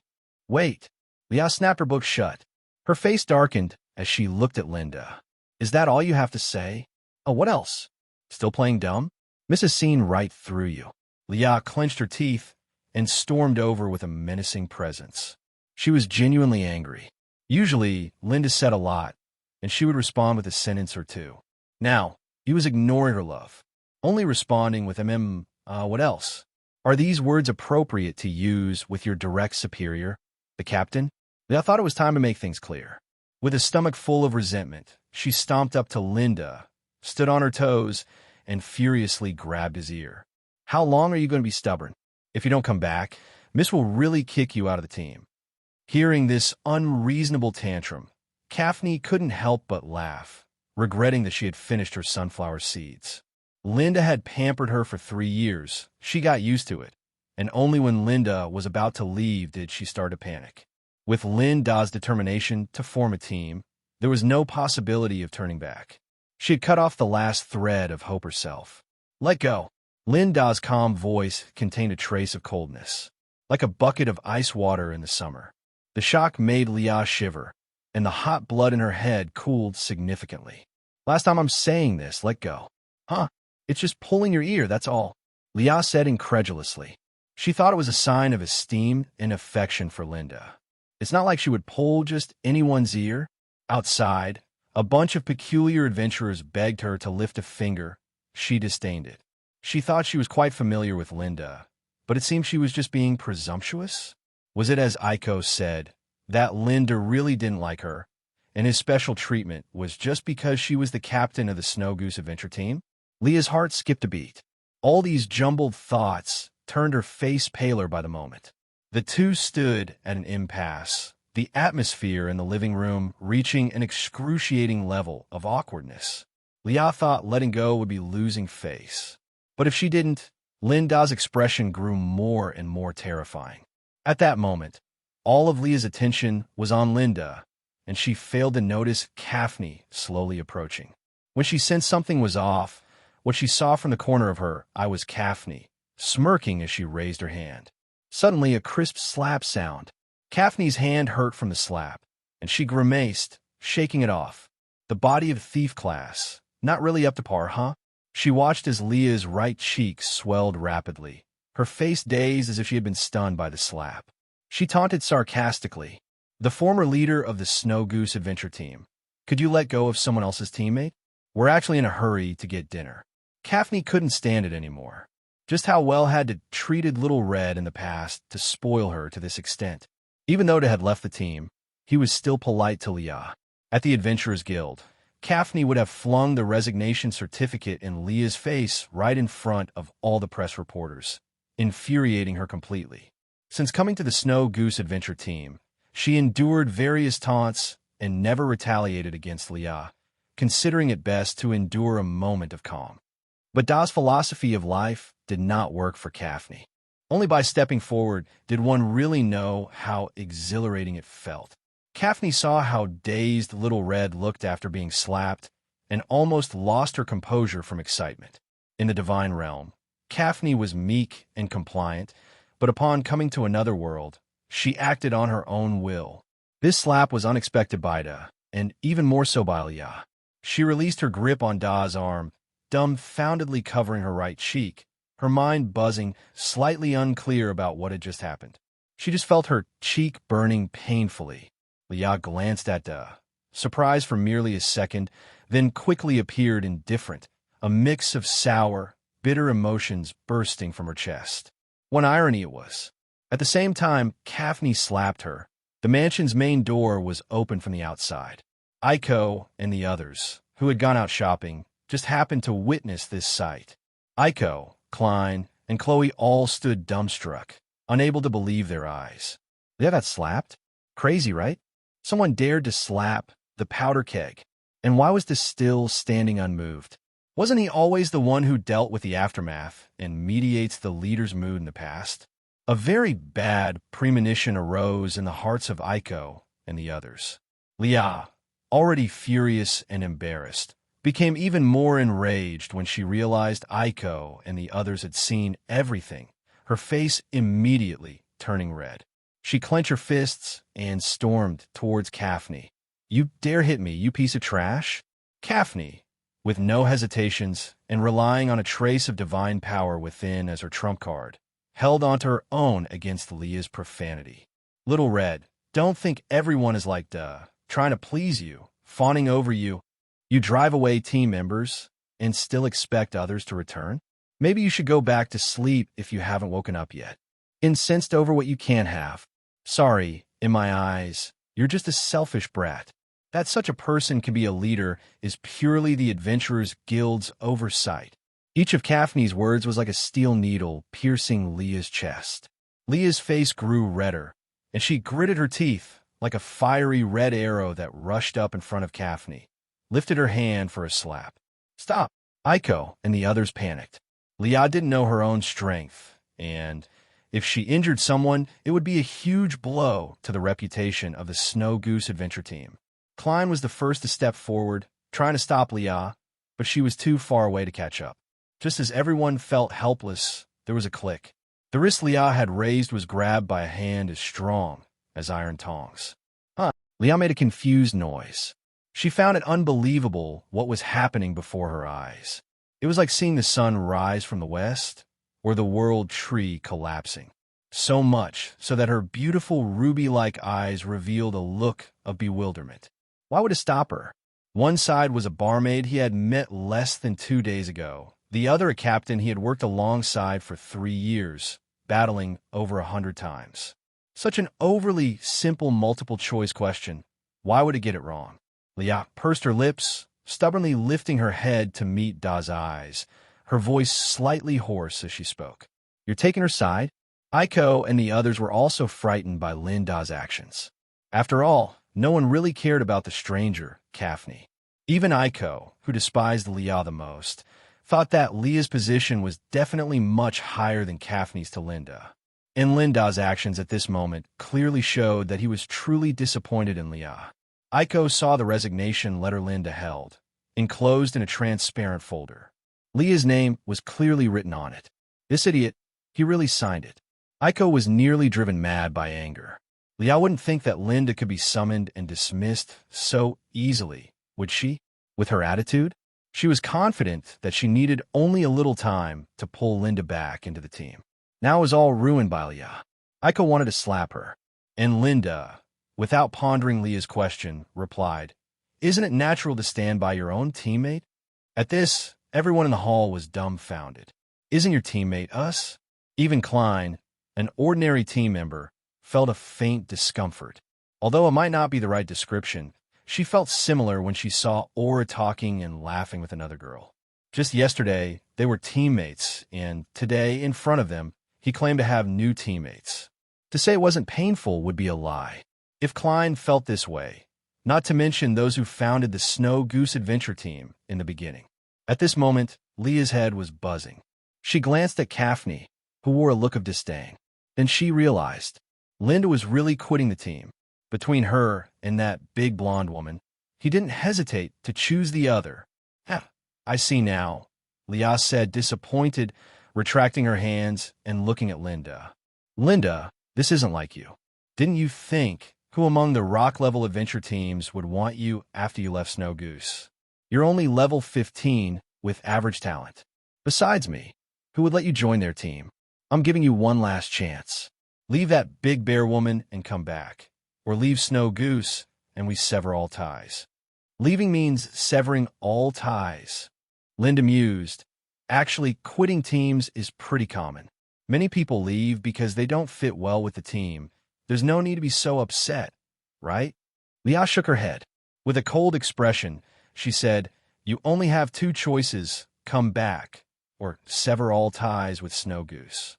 At that moment, everyone's eyes were fixed on Linda. Linda, don't listen to Leah. She's spouting nonsense. Aiko came over, appearing meek and gentle. Leah made you angry, but we didn't, did we? Come back, she said. Aiko, don't interrupt. This matter concerns the bottom line of the Snow Goose Adventure team. Leah, with an expressionless face, crossed her arms and said coldly, Linda, have you decided? Yes, I have. Linda, facing the girl's emotionless red eyes, replied calmly. If that's the case, then let's sever all ties. Is that so? Leah took a deep breath and pointed towards the door with her left hand. Klein, see him out. Captain, is this really a good idea? See them out. Leah said each word forcefully, with a loud voice full of indignation. Klein, not daring to offend the fiery-tempered one, looked helplessly towards Linda. No worries, I understand your difficulty. Linda smiled and walked outside with a triumphant Kaphne. Just then, Leah seemed to remember something. Suddenly she said, Oh, and just a reminder, in whichever team you join, you better hope you don't run into me in the Great Mystery Continent. Typically, local adventure teams, encountering each other in the Great Mystery Continent, would keep a respectful distance. The real enemies were the magical creatures and adventure teams from other cities. What happens if we do meet? Linda stopped in his tracks. I'll attack your team. Make a mess of you until you're black and blue and too scared to ever enter the world tree again. Oh, I see. Linda nodded. Then if I come across the Snow Goose Adventure team, I won't be courteous either. With you a half-baked healer? Leah, like a wildly furious cat, was all claws and teeth ready to pounce. Klein and Aiko quickly held her back, continuously giving Linda glances, signaling him to leave. Ignoring the fuming Leah, Linda walked straight to the door. Chloe was standing there. You're really leaving the team and not coming back? Chloe fiddled with a palm-sized Rubik's Cube, her voice tinged with a bit of loss. We're all in White Dove City. We'll see each other often. The only thing Linda worried about was Chloe, who was still a minor. He tousled her hair and sighed. Even though I'm not in the team anymore, you have to remember to eat more vegetables. Otherwise, you won't grow tall. Tisich, better off without Uncle Small Fry around to nag. Nobody to boss me around. Chloe disdainfully removed Linda's hand from her head. I'm not a child anymore. Can you stop touching my head? Linda withdrew his hand, teasing. Next time we meet in the Great Mystery Continent, you'd better go easy. Don't hit Uncle Small Fry too hard. Depends on my mood. Chloe snorted. Linda said, Then I'm off. Chloe didn't look up, continuing to fiddle with the Rubik's Cube in her hands. As he was about to step out the door, Linda had a thought. Glancing towards Leah, who was with her back towards him in the living room, he advised, Snow Goose Adventure Team is too rash. It will lead to trouble sooner or later. Don't rush into the next level. Make sure you're fully prepared. Why should I listen to an outsider like you? Leah scoffed. You should worry about yourself. Without a dime to your name, you can't even afford a team vehicle, and you don't have proper equipment. You'll probably end up in a beginner's adventure team, scraping by. Linda shook his head, looking at Aiko. It's up to you now. Don't worry, I know. Aiko started to say something, but then hesitated. Perhaps she felt now wasn't the right moment to persuade Linda. She instead said, I'll come and see you often. You're staying there, right? Yeah. Linda waved his hand, striding out of the villa. Looking up at the clear blue sky, he took a deep breath. With the team withdrawal paperwork in hand, he could finally remove the label of belonging to the Snow Goose Adventure Team. At last, he had gained his freedom. Linda felt the air seemed especially sweet. As they walked out, he said to Kaphne, That slap earlier, thanks. If you hadn't, I might have had to do it, and in that case, we probably wouldn't have made it out of the Snow Goose Adventure Team's villa. If Linda had been the one to intervene, No one could have restrained Leah. So Linda thanked Kaphne. That slap was what he had wanted to deliver himself. No big deal. Heroes are meant to fight magical creatures, not waste time on that sort of trash. Kaphne looked proud. Actually, I wanted to slap her one more time. Good thing you didn't, otherwise she would have exploded. Linda couldn't help but laugh. As the two were about to leave the neighborhood, they encountered a tall and burly man. Oru. Linda. Oru was seen carrying various exquisite large and small packages. It seemed Klein and the others had dragged him out shopping and made him act as a human suitcase. Linda, have you decided to come back? Oru, unaware of what had happened, said happily, don't take the captain's words to heart. She has that kind of temperament, but she's definitely worried about you in her heart. Worried? Her? Linda laughed. Even if what Oru said was true, he didn't need that kind of person to worry about him. I'm here today for this. He showed the document bag in his hand, which contained proof of his departure from the team. Seeing this, Oru was momentarily stunned. One of the packages he was holding accidentally dropped to the ground. Linda went over to pick it up. Thanks.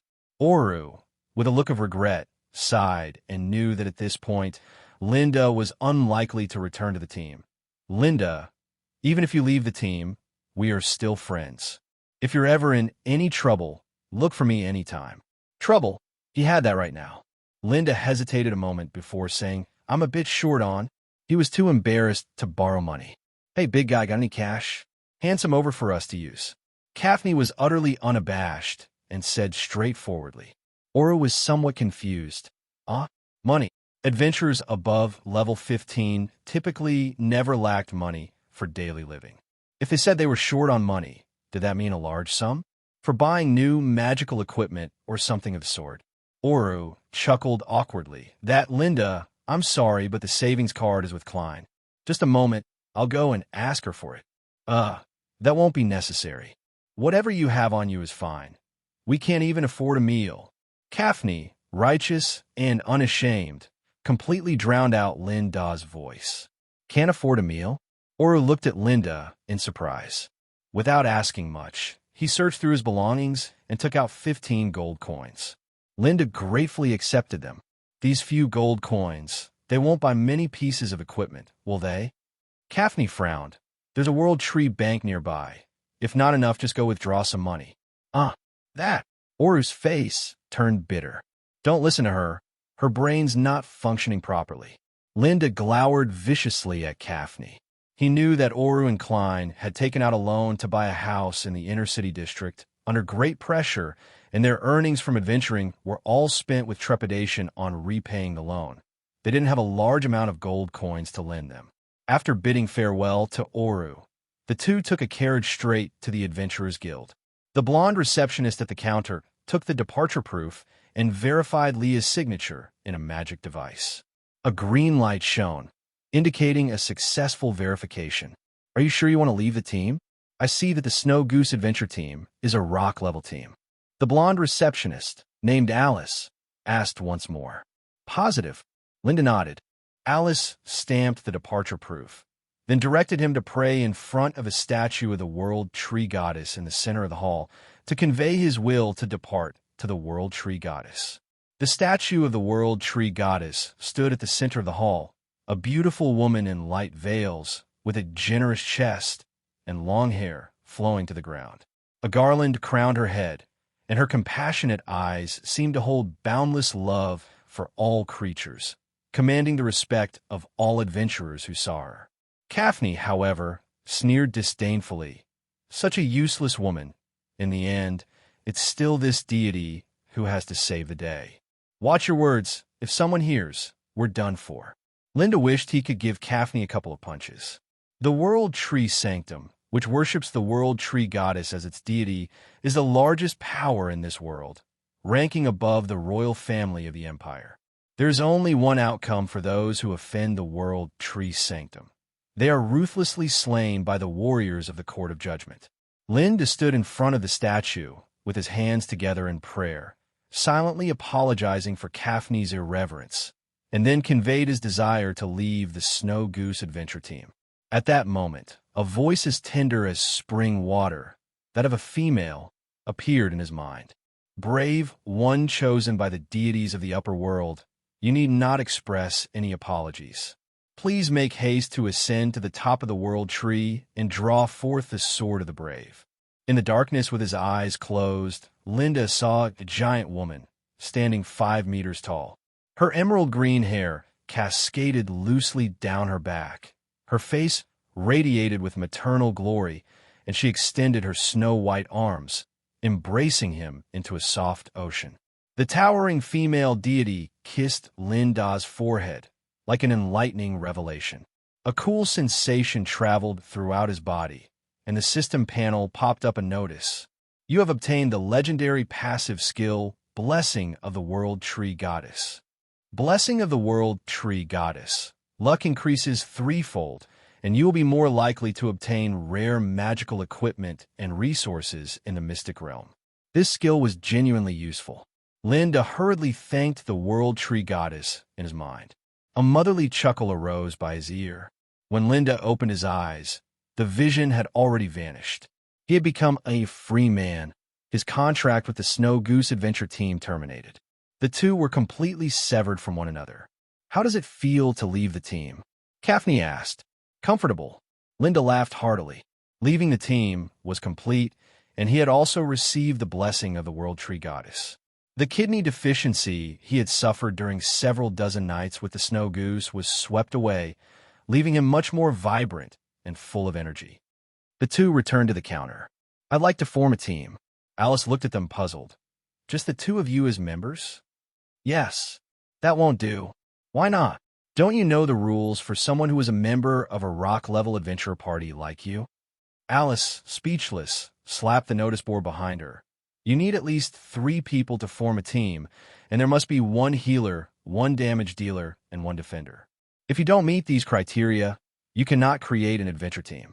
The fee for team registration is 100 gold coins, but for an adventurer like you, 100 shouldn't be a problem, right? Alice assumed. Linda felt embarrassed. When it came to the rules of team creation, he really wasn't aware. Originally, it was Leah who dealt with that. The guild saw that their conditions met the requirements, so naturally, they wouldn't remind them further. Now Linda knew that a team must be composed of 3 people. And the fee for forming a team wasn't cheap at all, 100 gold coins. Are you still going to form a team? Alice inquired. Let's leave it for now. Linda stepped out of the Adventurers Guild. Currently, they only had 2 members in the party. He was a healer, and Kaphne's thief barely counted as a damage dealer. They were still lacking a frontline warrior to absorb damage. He pondered in his mind where to find a frontline warrior with excellent talent and an acceptable level to join his team. In terms of recruitment, priority was given to those warriors with exceptional talent and good levels. But Linda thought it over, and with the current conditions, let alone recruiting a genius warrior, even an average one was difficult. A level 0 captain and a level 0 thief, anyone with a bit of ambition wouldn't join such a novice adventure team.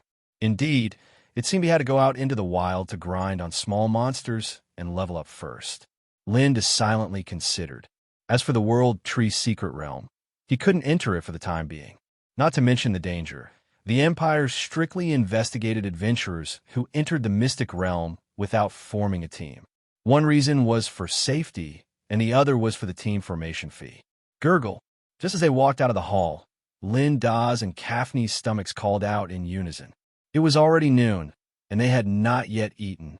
Linda was about to look for a restaurant when he was stopped by an acquaintance. Mr. Linda, a cordial voice came through. The person who appeared was none other than Jebin, the logistics member of the Ice Flower Adventure team. What are you doing here? You left the team, right? Jebin didn't answer, but counter-asked with a chuckle. Captain, I guess you would come to process your departure today. Last time you left in a hurry, and we couldn't ask where you were staying, so she arranged for me to stop you here. Linda nodded in understanding. Jebin hurriedly said, This is the thing.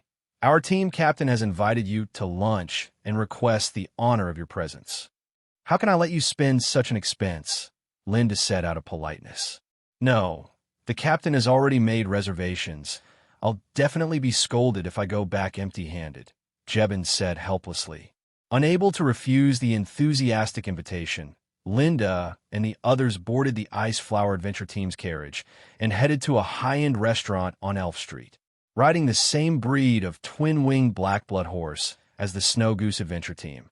It only took a few minutes to reach the destination. The breed of horse, with the bloodline of magical creatures, was indeed fast. Linda pondered that he should also equip his own team with one in the future. The group disembarked from the carriage in a single file and looked up to see the restaurant's facade resembling a moon-shaped vessel, uniquely styled, with surrounding magic circles twinkling with white light, as if stars were clustering around it, making it wonderfully beautiful. Kaphne licked her lips with some excitement. "We must have a good meal. Why do you act like you've never seen the world? Aren't you a deity?" Linda said in a lowered voice. It was tough over there, nothing but studying and training. No time to enjoy. Kaphne recalled some unpleasant memories and shivered. Under Jebin's lead, the two entered the restaurant and took a magic power-driven elevator to the 13th floor. Jebin ushered them to the front of a private room, then left them there. Linda pushed the door open and entered, seeing the silver-haired girl already waiting inside. His eyes lit up with a touch of amazement. Behind a square table on an elegant black bar stool sat a girl in a deep blue gown. Isa's silver-white hair was done up with a hairpin decorated with a leaf from the world tree. Her neck slender and pale, the off-shoulder dress perfectly displaying a vast expanse of soft skin. A slight gap formed by the dress's front, modest yet alluring, drew the eye. The gown's lower part featured a high thigh split, revealing a pair of prideful long legs wrapped in black stockings, and underneath, a pair of golden high heels. Isa's face was lightly made up, lessening her usual coldness and adding a touch of girlish charm. Her ice blue eyes held a trace of a smile as she lifted her glass with 2 fingers.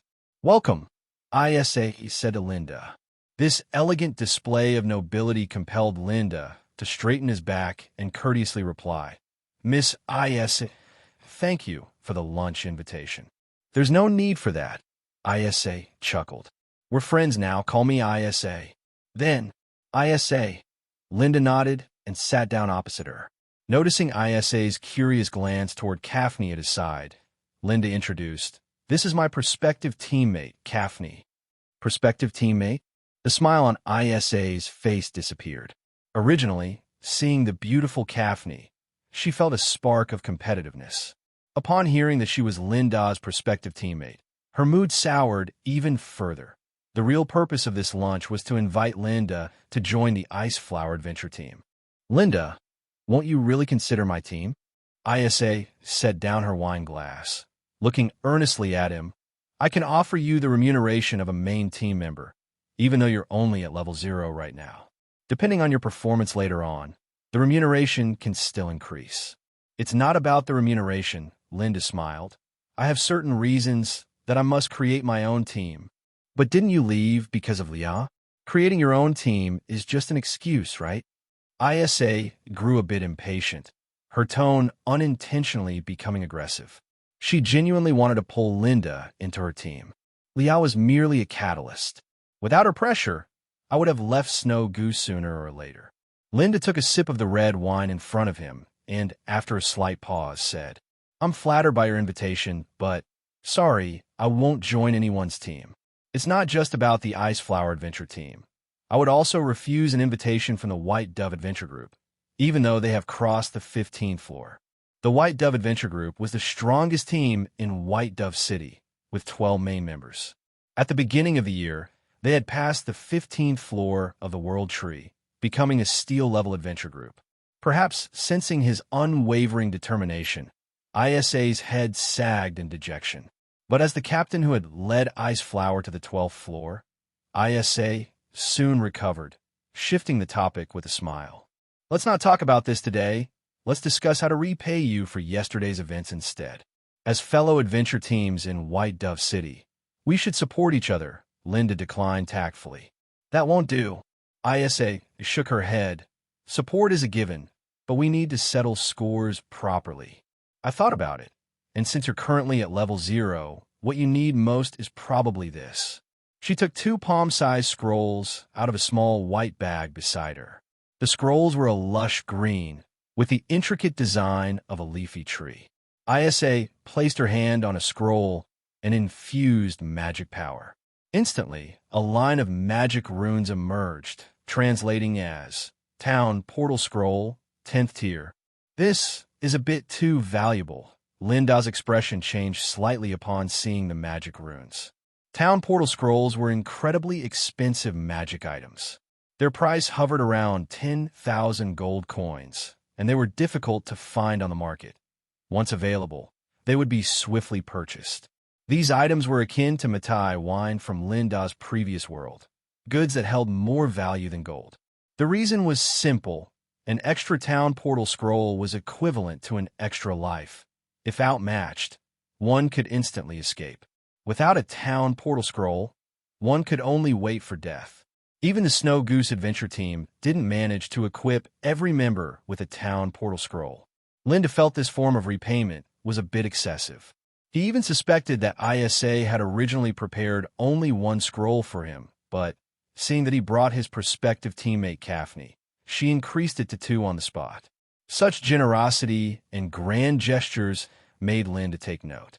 Kaphne, on the other hand, cherished the 2 scrolls, playing with them for a while before pocketing them securely and holding onto them tightly, embodying the epitome of a miser.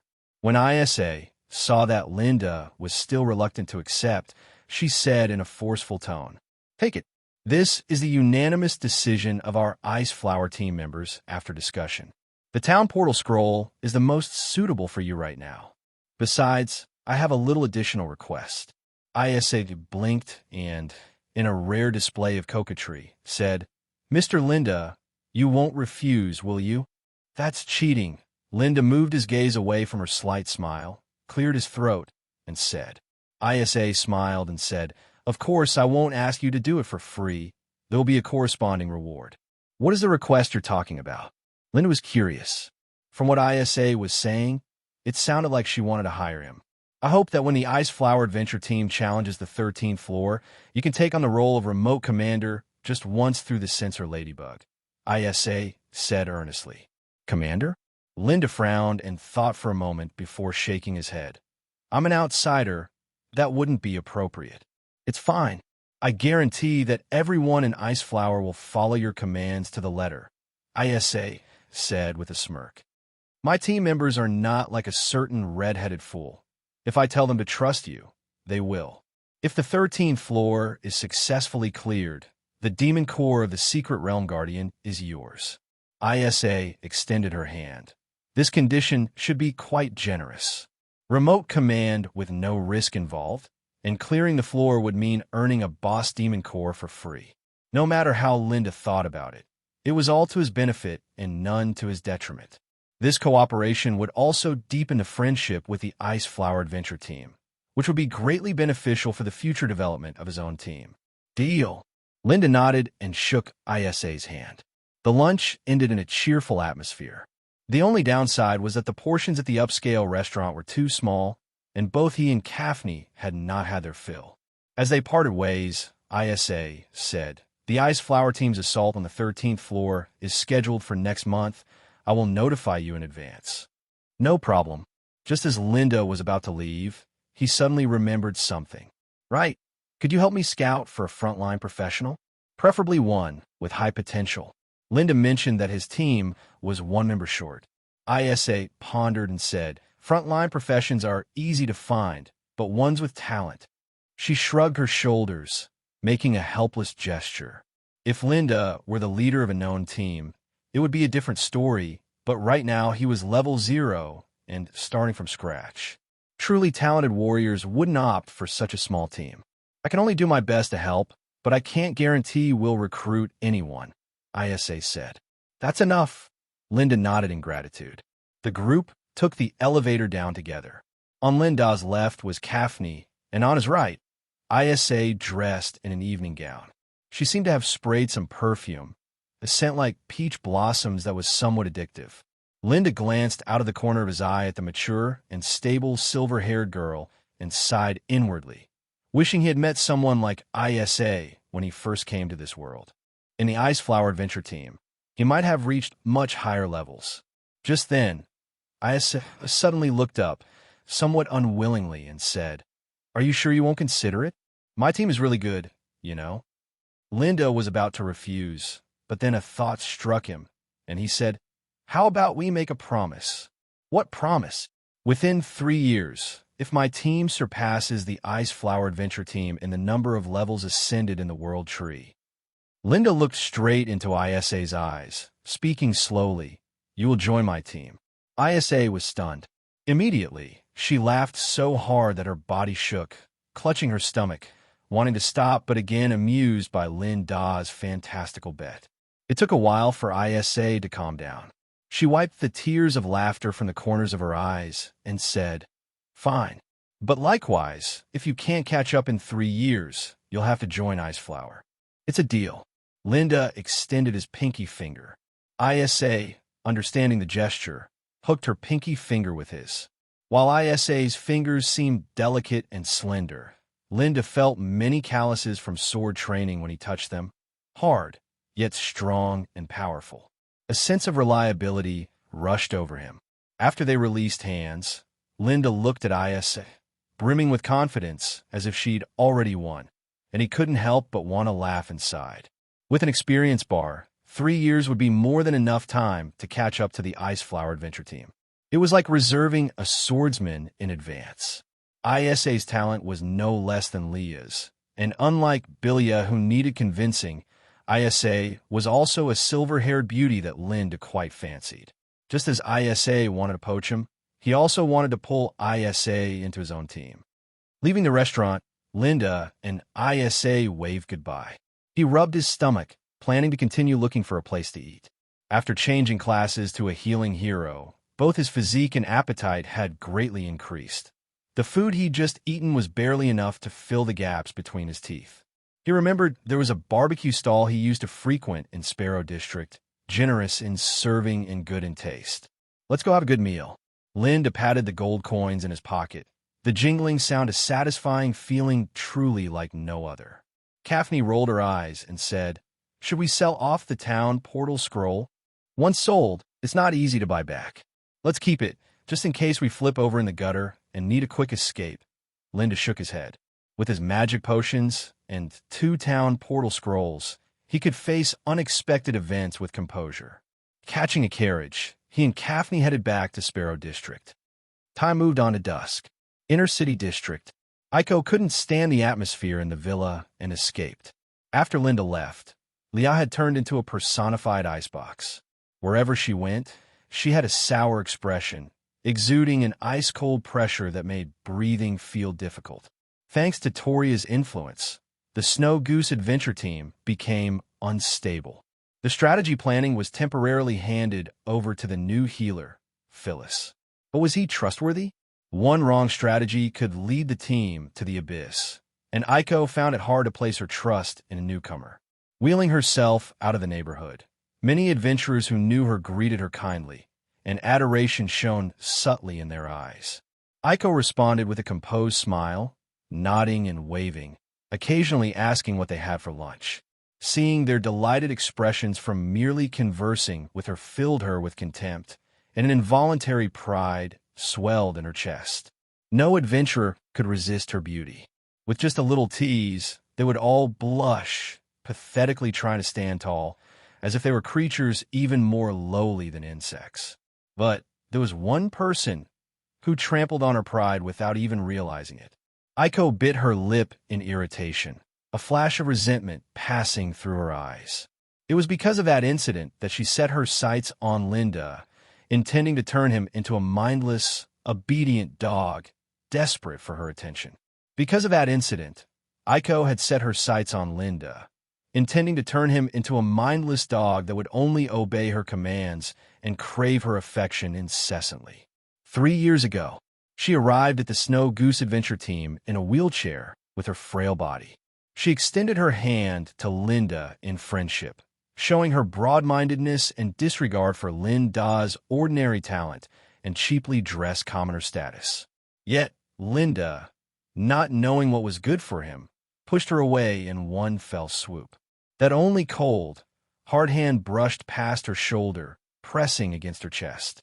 How dare this lowly commoner touch her body without her permission? Even worse, Linda didn't even glance at her and pushed her away like she was a piece of bulky trash blocking his path, and just walked away. For a young girl who had just come of age, that push was undeniably a huge blow to her dignity, especially given that Aiko was almost never rejected. With her considerable family background, striking appearance, and flawlessly gentle personality, Linda should have been dizzy with bewilderment, greeting her shyly with eyes that both wanted and dared not gaze upon her chest. But Aiko had never imagined that Linda would dismiss her outright, as if the preciousness of the young girl meant nothing more to him than a lump of rotten cotton. This insult was more egregious than a mere adventurer being mocked by a succubus for only lasting 3 seconds. Even though Linda later explained the reason, it was because his sister, Lin Shi, was having health issues. Still, Aiko could not forgive him. A lowly commoner should grovel like an insect beneath the feet of nobility. She must make Linda kneel and lick her toes, deeply understanding the vast chasm between commoners and nobility. Aiko lowered her head, her face revealing a demon-like twisted smile. Now, Leah's foolishness came in handy for her. It would let Linda understand that as a teammate, her excellence was 100 times superior to Leah's. Tearfully grateful Linda might submit to her both physically and mentally. Unconsciously, Aiko's breathing became a bit rapid, her cheeks flushed like a ripe peach. After a light rain, droplets sparkled on the leaves and branches. One by one, they fell to the ground, soaking the parched earth. The people on the street weren't aware of what was happening. They looked at that beautiful figure and were deeply moved. Miss Aiko looks stunning today, too. Seeing her smile, I feel like I'm in love. Wake up. The lunchbox she's holding is surely for the ultimate pervert, right? Oh, I really don't know what's with them. Linda is juggling 5 at once, and yet they flock to him. Maybe it's because of Linda's strong fighting abilities. Stop, my heart aches. Many adventurers paused, their gazes either admiring or resentful as they followed Aiko's figure. Their attention focused on the white flower-wrapped, rectangular lunchbox held in Aiko's arms. It was clear she was bringing someone a homemade meal. Among adventurers, to be given a homemade lunchbox by an unmarried girl was a proof of one's charm. Many had died at the World Tree without ever receiving such a meal. Noticing that bystanders were sneaking peeks at the lunchbox in her arms, Aiko blushed a bit, tightened her legs, infused her wheelchair with magic power, and swiftly left. The contents, however, were far from gourmet. It was just mushroom soup and pizza she had casually made. To get back at for quitting the team, she hadn't washed her hands during cooking and added the seasoning haphazardly.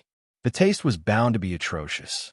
But with Da's eternally good-natured personality, even if the pizza was burnt, he would still chuckle and say it's delicious, right? Aiko stood tall and proud, bearing the mentality of superior, as she moved from the inner-city district to the filthy, dilapidated Sparrow district. The adventurers here were much bolder than those in the inner-city district, each of them staring unabashedly with revolting eyes at her. Keep staring, and I'll gouge your eyes out, okay? Aiko smiled gently as she greeted the group of raggedly dressed adventurers who couldn't even afford decent leather armor. As a 23rd level high-level light mage, she was not even in the same dimension as these poor adventurers who could only huddle in the Sparrow district, who couldn't afford houses in the inner-city district, and who starved for 2 days out of 3. All 10 of them together weren't worth one of her hairs. Aiko released a hint of her level 23 magic power, immediately scaring those people into dispersing. Trash. From her soft, enticing red lips came 2 words filled with contempt and coldness. That was a demeanor truly noble, filled with honor and pride, a heartfelt scorn for the lower classes, possessing an elevated manner and a tone that was muted yet deeply humiliating.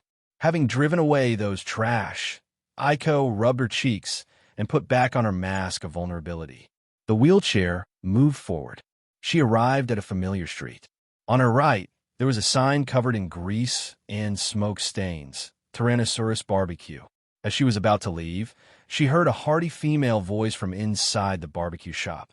"Boss, bring out your best meat. Cook it all. That's too much. She won't finish it. Ask for more if she finishes it. Boss, please ignore what she just said." A male voice followed, not loud, but Aiko knew it too well. She immediately recognized it amidst the noise of the barbecue shop. It was Da's voice. Perfect. Now, there's no need to go to Da's rundown rental. Aiko felt a surge of joy, pulled out a small mirror from her bosom, tidied up her bangs, pursed her lips a bit to make her expression seem frail and pitiful. Then she turned the wheelchair around, holding the lunchbox in her lap, and slowly entered the Tyrannosaurus Barbecue restaurant. The restaurant was small, with only 6 tables at most. Each table was greasy, the floor littered with bones, napkins, and barrels, a complete mess. Bare-chested adventurers were yelling in the restaurant, telling the crudest jokes and boasting the most outrageous claims, their large wooden mugs clashing, splashing drink everywhere. The dingy walls were plastered with old newspapers, the ceiling blackened by smoke. In the night, a dim, yellow magic light bulb flickered, attracting swarms of flying insects. Even pigs wouldn't come to such a place. Aiko suppressed the urge to vomit, holding her smile as best as she could. Whatever her prey liked, she would pretend to enjoy it, even against her will. As Aiko entered the establishment, the Tyrannosaurus Barbecue immediately fell silent. Everyone stopped what they were doing, their curious and puzzled eyes all turning towards Aiko. It was indeed because Aiko's attire suggested she was an upper-class individual from the inner-city district, clearly out of place here. An ice silk dress, a magic wheelchair from the Alchemist Guild, the clean and sanitary homemade lunchbox she held, and that stunningly beautiful face that could never belong to someone from the Sparrow District. Everything indicated that the woman who walked in came from another world, vastly different from theirs. "I recognize her. She's like the mage from the Snow Goose Adventure team, named Aiko, over level 20. A man with a goatee said in surprise. As soon as these words were spoken, everyone hastily retracted their covetous gazes. Most of these adventurers from the Sparrow District were below level 10. They were the bottom dwellers of White Dove City. Strapped with loans for their magical equipment purchases, none dared cause any trouble. One could say that even a dog could trample over them with impunity. But that didn't stop them from enjoying the spectacle. What business could someone like Aiko have in a dingy, fly-ridden tavern in the Sparrow District? At the farthest table at that moment, Kaphne, facing the entrance, immediately noticed the elegant Aiko, dressed in a white gown, pure as a white lotus. She took a sip from her cup with interest. Over there, she nudged Linda with her mouth. Linda was enjoying a spicy skewered fire lizard, bones cracking audibly, the spiciness hitting the spot in all the right ways. Turning his head, he was somewhat surprised. "Aiko, what brings you here?" Linda asked in astonishment. He had quit the team at noon, and by evening, Aiko had already come see him. If it hadn't been for Kaphne's prior warning, he would have been overjoyed. But Aiko's arrival came after his argument with Leah. Too coincidental. On the surface, Linda remained unflustered, but inside, he was on alert. "I thought you might not have eaten yet, so I made something myself. As I was passing by this place, I just happened to hear your voice." Aiko approached, holding a boxed meal, pouting pitifully. "All right, about the incident at noon." Aiko made her stance clear, adopting a resentful demeanor on Linda's behalf. Leah really went too far. How could she speak so rudely to an old teammate of 3 years? "It's nothing. It's all in the past." Linda waved his hand, pulled up a stool from the side, placed it on the right of the table, and said, "Want to join me?" Aiko didn't answer, and her gaze lingered intently on Linda. "It's in the past. What did that mean? You're still in the mood to grill meat? Could it be you no longer care, even about me?" Aiko had come specially to bring food, hoping to see Linda looking dejected. Leah, Chloe, Klein, Uru, they were one thing, but how could Linda dismiss her, the one he was closest to, with just a casual "it's past"? To trap Linda, Aiko had not hesitated to stoop to trading on her looks at the Adventurers Guild, even releasing a panda beast to capture him. But now, Linda's nonchalant demeanor once again wounded her pride. If it were her who had touched Linda's OO, she definitely wouldn't be this calm. Don't tell me he's been secretly touching Kaphne. Who knows how many times already? She took a deep breath, suppressing the urge to unleash the light arrow technique on Kaphne, who was brazenly devouring meat, and said with a forced laugh, "No thanks. I've actually been dieting recently." "Oh, no wonder. You do seem a bit fatter than usual," Linda realized. The smile on Aiko's face froze. "You actually believe that random excuse? Are you blind?" Aiko cursed inwardly. She found the grilled meats disgusting, suspecting they might be tainted with the sweat of lower-class hands. "Well, the box meal I made is healthier. Maybe you should stop eating the grilled meat." With no trace of anger visible on her face, Aiko perfectly mimicked the appearance of a caring girlfriend and handed Linda the rice box wrapped in a white floral cloth. This scene turned the adventurers in the tavern green with envy, suddenly finding the grilled meat in their mouths tasteless. To their astonishment, Linda shook his head and pushed Aiko's rice box back to her. No, not only were the adventurers in the store dumbfounded, but Aiko's pale fingers clutching the lunchbox also trembled, her mouth agape in disbelief as she looked toward Linda. She voiced her confusion. This guy, he actually dared to reject the lunchbox she made herself? "Aiko, don't come around here so often. I left the team, but you're still with Snow Goose. If Liao finds out about this, she'll ostracize you," Linda said seriously. "I'm fine for now. You don't need to worry." His words sounded nice, but the meaning was actually very simple. "Don't come anymore." Aiko instantly understood what those words implied. Her eyelids twitched uncontrollably, and she suddenly felt a strong sense of unease. Why did Linda change so much in just one day? That always kind-hearted Linda. Shouldn't he be grateful for her lovingly prepared lunchbox? Aiko found it hard to believe that Linda could say such words of rejection. Her long eyelashes quivered, and she touched her dry eye corners with her small hands, speaking in a slightly sobbing voice. "Linda, why are you being like this? The one who offended you is Liao, not me, right? Isn't it okay for me to come and visit you?" The sound of whimpering began to resonate within the store. Many adventurers did not understand the details and believed only what they saw before their eyes. They immediately assumed that Linda was cheating with another blonde woman and stared at Linda with accusatory glances. When the barbecue restaurant owner brought over 2 servings of char-grilled steaks, he burst into hearty laughter. "Ah, to be young. Back in my day, I also—" Mid-sentence, the bald owner stopped abruptly, realizing he had never had a beauty chasing after him. After the restaurant owner awkwardly exited the scene, Aiko's performance was still not over. "Linda, do you no longer consider me a friend?" Aiko squeezed out a few tears, biting her lip, delicate as a frail animal. "You're misunderstanding," Linda sighed. "I have no other intentions. I just purely think that Liao will ostracize you. You should know her pettiness. But I don't care. Visiting friends is normal, right?" Aiko said stubbornly. Then, Linda shockingly proposed, "Why not join my team?" "Your team? You created a team? Didn't you join the Ice Flower Adventure team?" Aiko's eyes widened, suddenly having an extremely ominous premonition. Anxious, she fired off questions with rapid speed. She originally thought that Linda left the team to join a rock-level squad with a better atmosphere. In such a case, there were many ways for her to bring Linda back. After all, Linda was looking for a better chance to conquer World Tree, which was the benefit that led him to switch teams. But Linda creating his own team had a completely different implication. To come back to Snow Goose, he would have to first disband his own team. The difficulty of bringing him back just multiplied many times over. For the first time, Aiko felt like the rope in her hands was slipping away, and her dog was about to run off, leaving her panicked. When talking about creating a team, Linda's face was full of bright expectations for the future, and his black pupils sparkled brightly. It turned out that Linda, having left the Snow Goose adventure team, truly had no lingering attachment to her.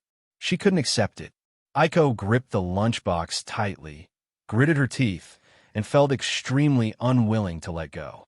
Linda joined because of Leah and also left because of her. And he didn't even inform her before creating his team.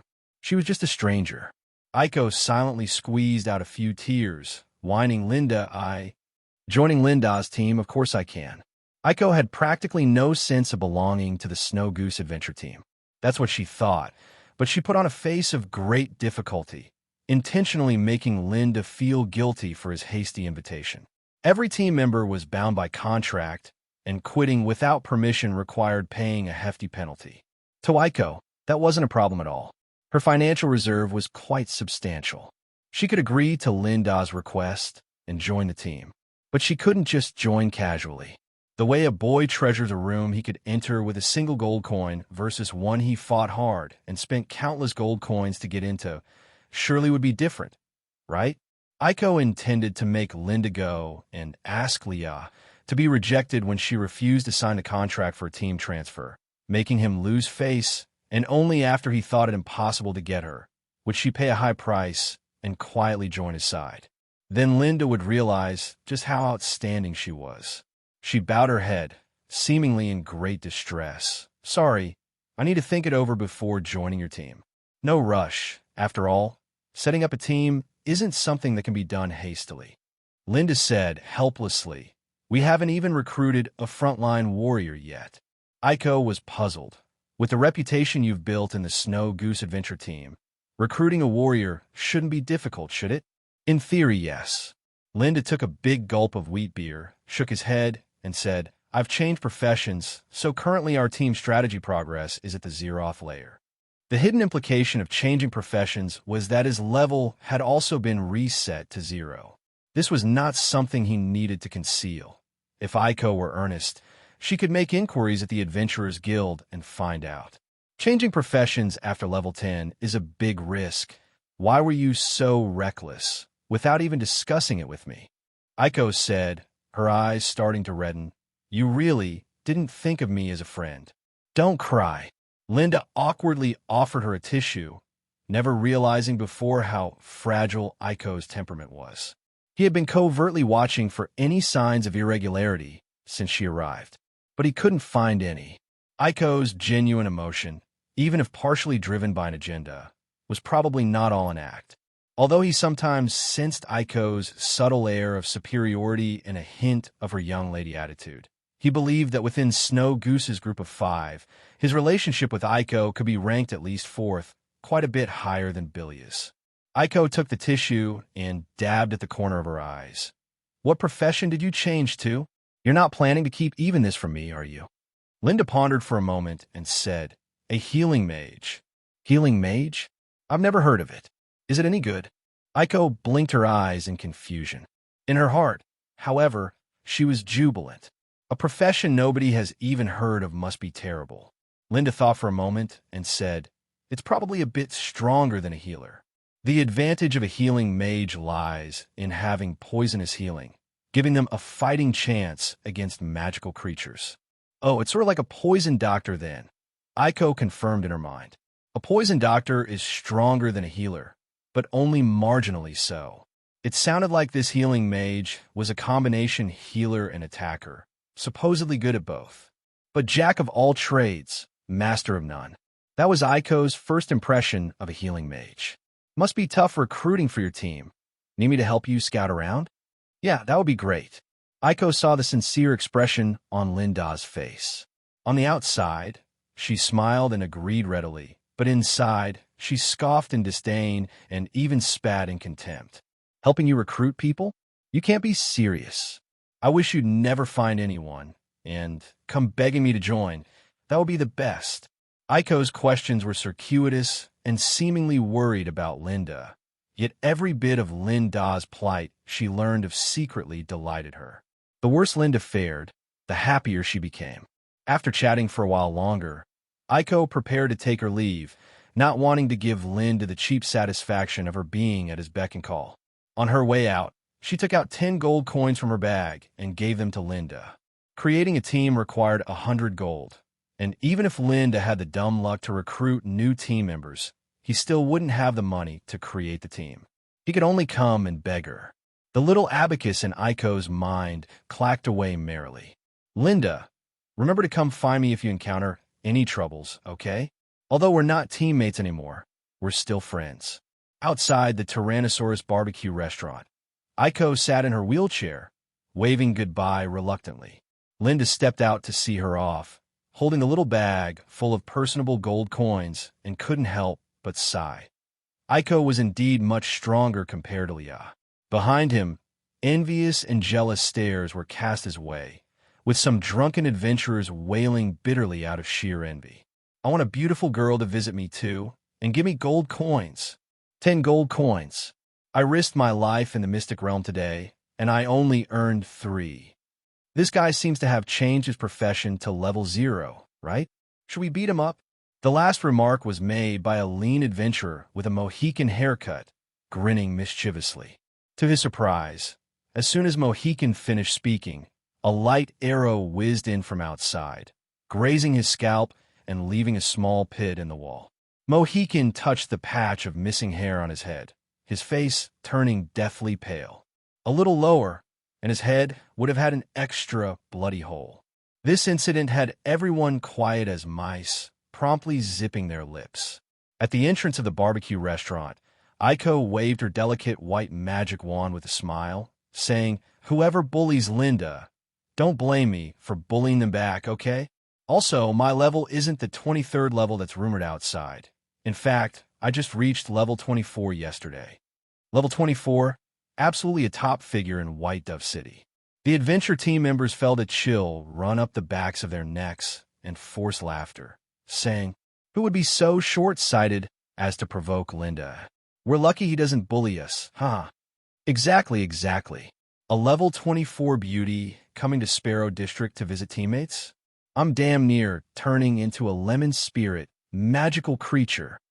Linda watched the group's feigned performance and couldn't help but chuckle. Aiko, you should stop bullying adventurers of level 5 or 6. It'll become a joke if word gets out.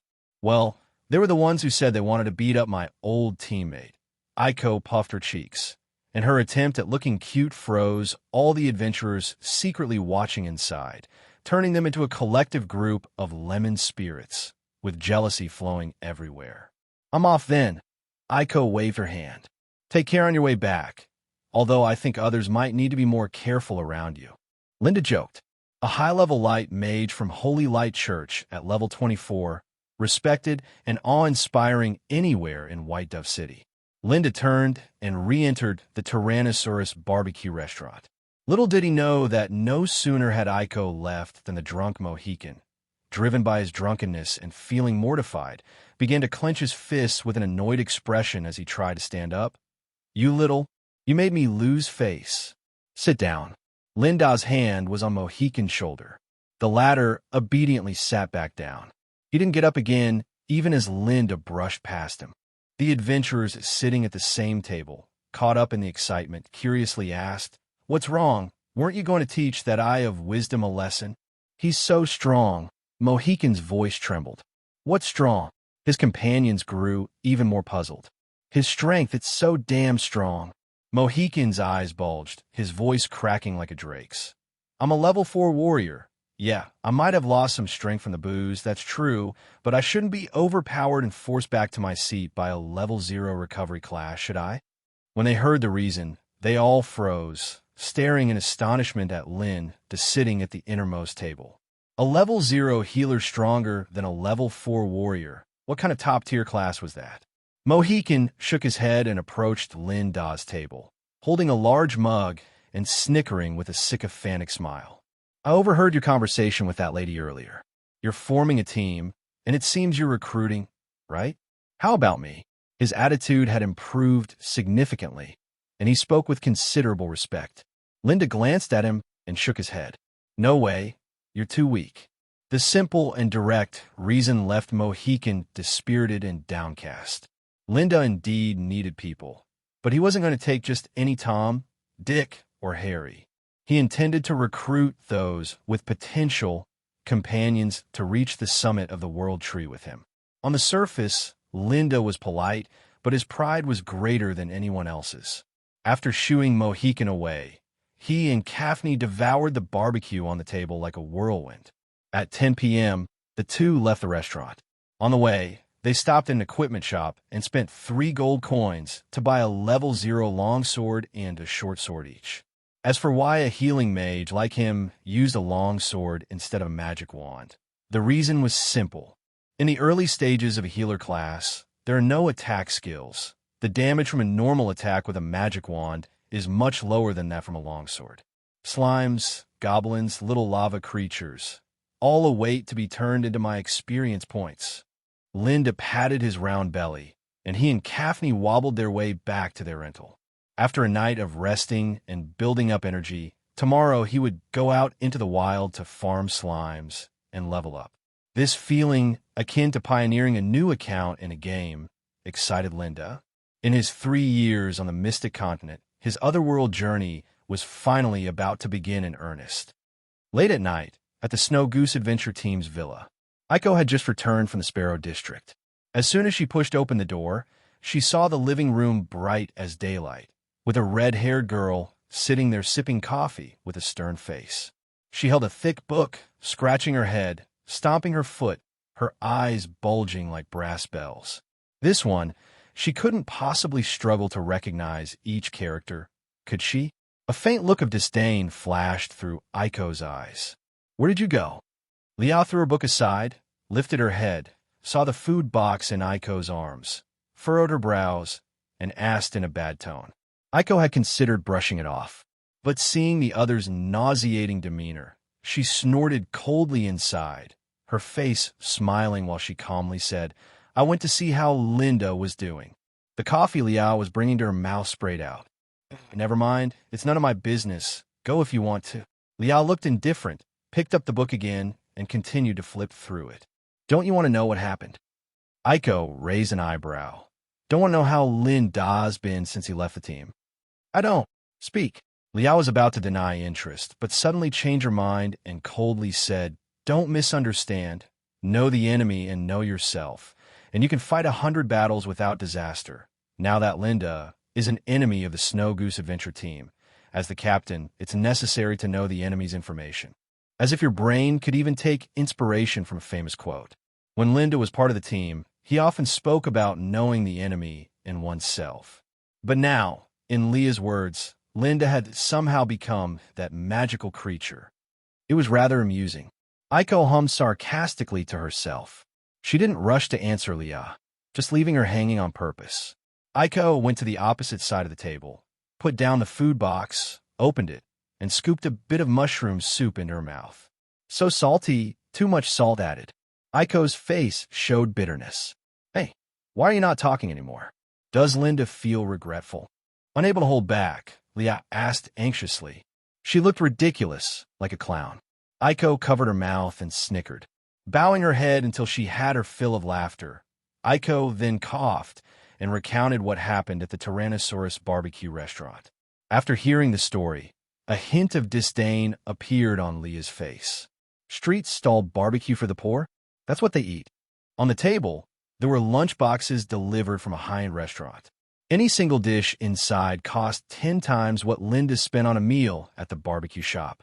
A spoonful of caviar alone cost a gold coin. The wealth disparity was crystal clear. She also heard from Aiko that Linda had become level 0, switching to a class she had never heard of before. No wonder I felt his presence weakened.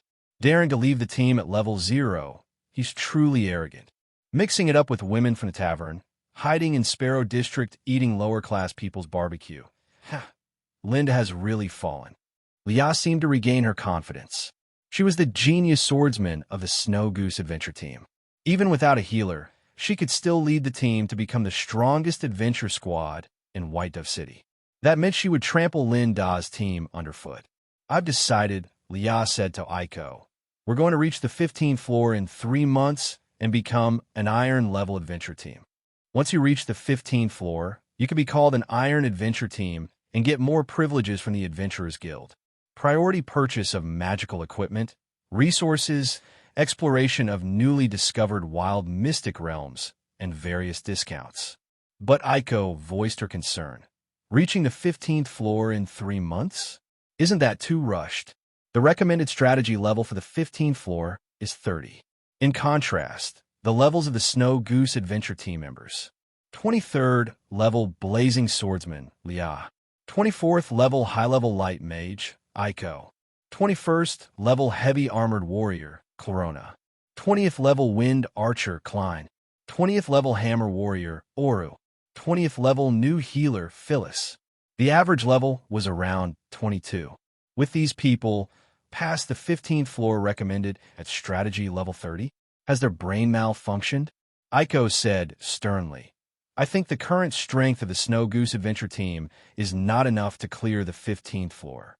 I know, but we can level up as we clear the floors, Leah confidently replied. I feel like I'm about to grasp a new ultimate skill. As long as everyone follows my lead, with your rain of light and my energy charging in Flame Slash, no guardian can withstand our team's damage. We'll definitely clear the 15th floor. Aiko was left silently worried. The idea seemed beautiful, but magical creatures won't just stand still and let you hit them, right? Charging ahead? More like heading to their doom? The way Phyllis casts her healing art, slow as molasses, she couldn't be relied upon in a crisis.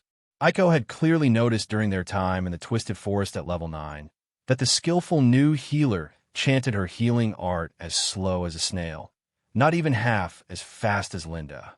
It's nice to have a high healing capacity, but if the healing is too slow, the frequency is also slow. Phyllis would move once, and Linda would have already moved many times. So, the total amount of healing is similar, right? Under this premise, the faster the frequency, the better. However, Leah couldn't seem to grasp this.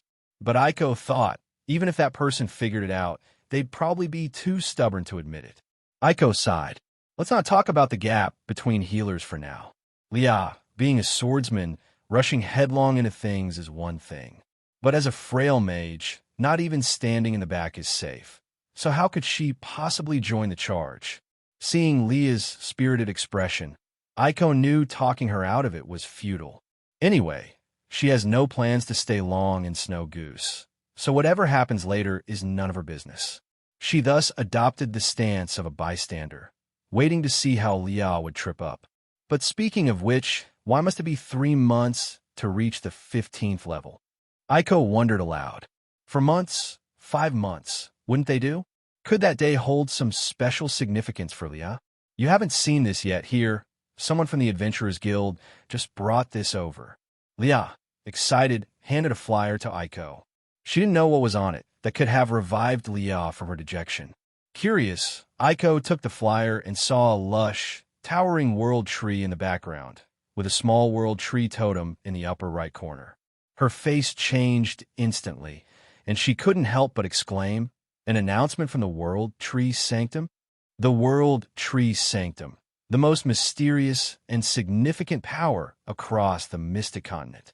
All its members were personally appointed by the goddess, their most loyal followers, usually unseen and elusive.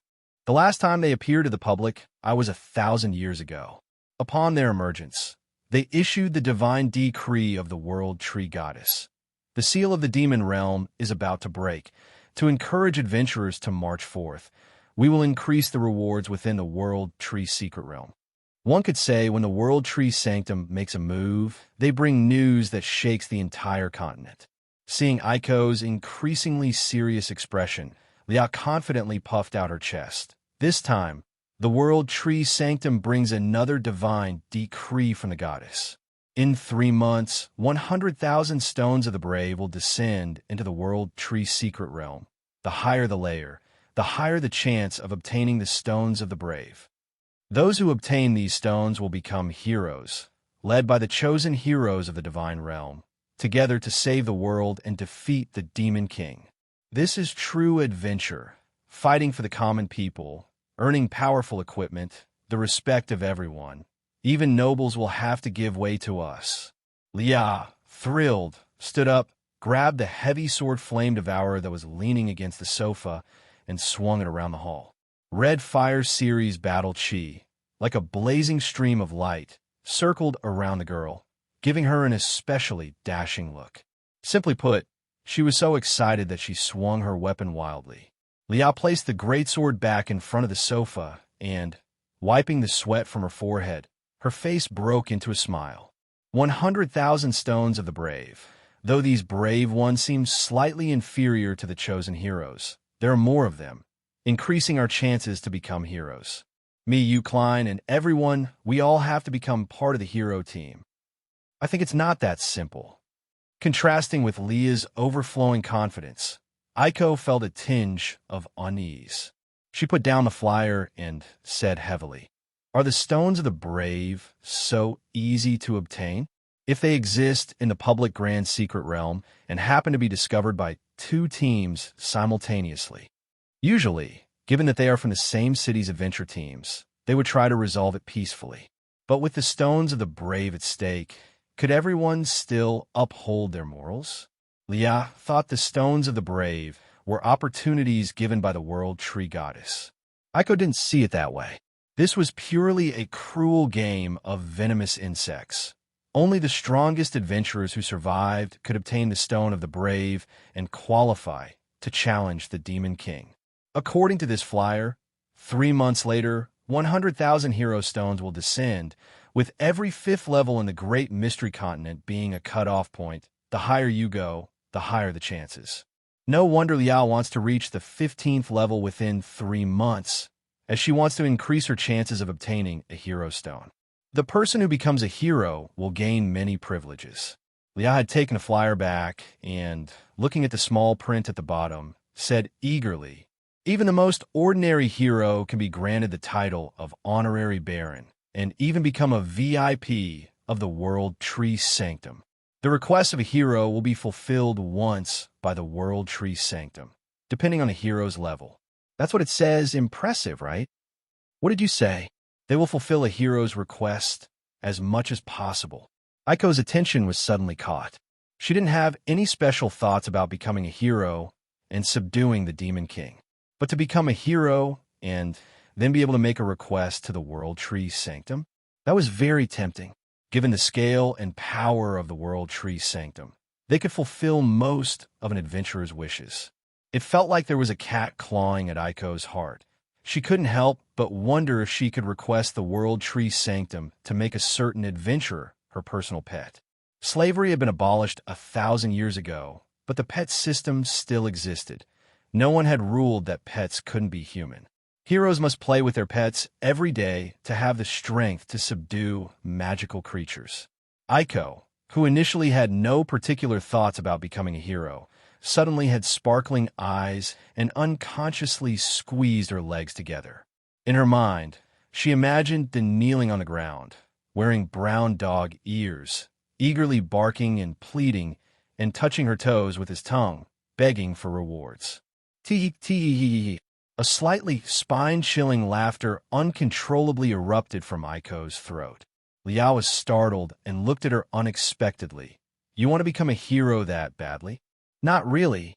Aiko quickly changed the subject. "What about you? If you become a hero, what would you ask from the World Tree Sanctum?" "Me?" When it came to this topic, Leah's expression suddenly turned cold, and she snorted, saying, "Need you ask?" Owes this young lady an apology. Leah had already planned how she would use the hero's privileges once she became one. First, to have to publicly apologize to her. Rumors had spread that she was an unqualified team leader, prompting Da, who was a healer, to leave. Because of this, several merchants who collaborated with the Snow Goose Adventure team stopped seeking their endorsements. The second is the blonde woman. She must return the slap she received. Liao looked at the flyer in her hand, her lips involuntarily curling. Once she became a hero, Da would definitely regret leaving the Snow Goose Adventure team. No matter what kind of teammates they had, she would be infinitely stronger than any of them. You were given the chance to become a future, mythical-level adventure group member, and you didn't cherish it. Don't blame this young lady for being merciless. Liao thought to herself darkly. She envisioned herself decades later, bathed in glory, having slain the Demon King and cheered on by thousands. And in the crowd, hiding an unsuccessful adventurer. That adventurer would be none other than the regretful Da. Last night, Lia, who was excited about the prospect of becoming a hero, practiced her swordsmanship until the early morning, not resting until she was utterly exhausted. What she didn't know was that Aiko, in the room next door, was also practicing through meditation, and she stayed up even later than Leah. They weren't the only ones. Following the announcement from the World Tree Sanctum, the entire continent and all its races were in an uproar. To become a hero, to gain the favor of the World Tree Sanctum. This opportunity could even affect entire races. Humans had always been the strongest race on the Mystic Continent, with the Beastmen and Elves ranking below them. The 100,000 hero stones gave the Beastmen and Elves a glimmer of hope. They had to obtain more hero stones, surpass the humans. Adventurers from all races were eager to try their luck. The number of visits to the World Tree had doubled since that day. Everything was in preparation to climb higher up the World Tree before the hero stones descended, increasing the chances of receiving one. Meanwhile, on a dirt road in the Sparrow District, the dilapidated houses under the cover of night were like unsightly bulges. The road was littered with trash of daily life, and occasionally there were piles of excrement, releasing an unpleasant stench in the heat of the summer. But the adventurers here were accustomed to it. The Sparrow District might be a bit run down, but at least it was within White Dove City, just a 3 or 4 hour walk from the Secret Realm Square. In contrast, outside the high walls of White Dove City lay a barren wilderness. Even if there were towns to stay in, they weren't safe. One had to always be wary of magical creatures attacking from the wilderness, and even more so of their own kind. Within White Dove City, the safety, along with the proximity to the World Tree, made the Sparrow District seem not so bad after all. In the darkness of the night, a drunk man and woman approached. Linda was supporting the unsteady Kaphne, and couldn't help but cover his nose with a look of disgust on his face. This deity was too weak. After just 3 big cups of wheat beer, she was stumbling and even vomited on his clothes. Luckily, they had set out together. Had Kaphne gone out alone, she most likely would have passed out at the entrance of the barbecue joint, becoming easy prey for opportunistic adventurers. The large white panda bear would have been thoroughly plundered. Slow down a bit. I'm going to throw up again. Weak complaints from Kaphne could be heard emanating from her throat. Linda helplessly stopped, waiting for Kaphne to catch her breath before moving on. When they passed the Adventurers Guild in the Sparrow District, he went inside. A bit of cool air in the lobby and some free hot water should make Kaphne feel better. The Adventurers Guild was not very crowded late at night. The lobby was lined with rows of chairs like a bank from Linda's previous life, and at the far end were several windows for attending to various adventure affairs.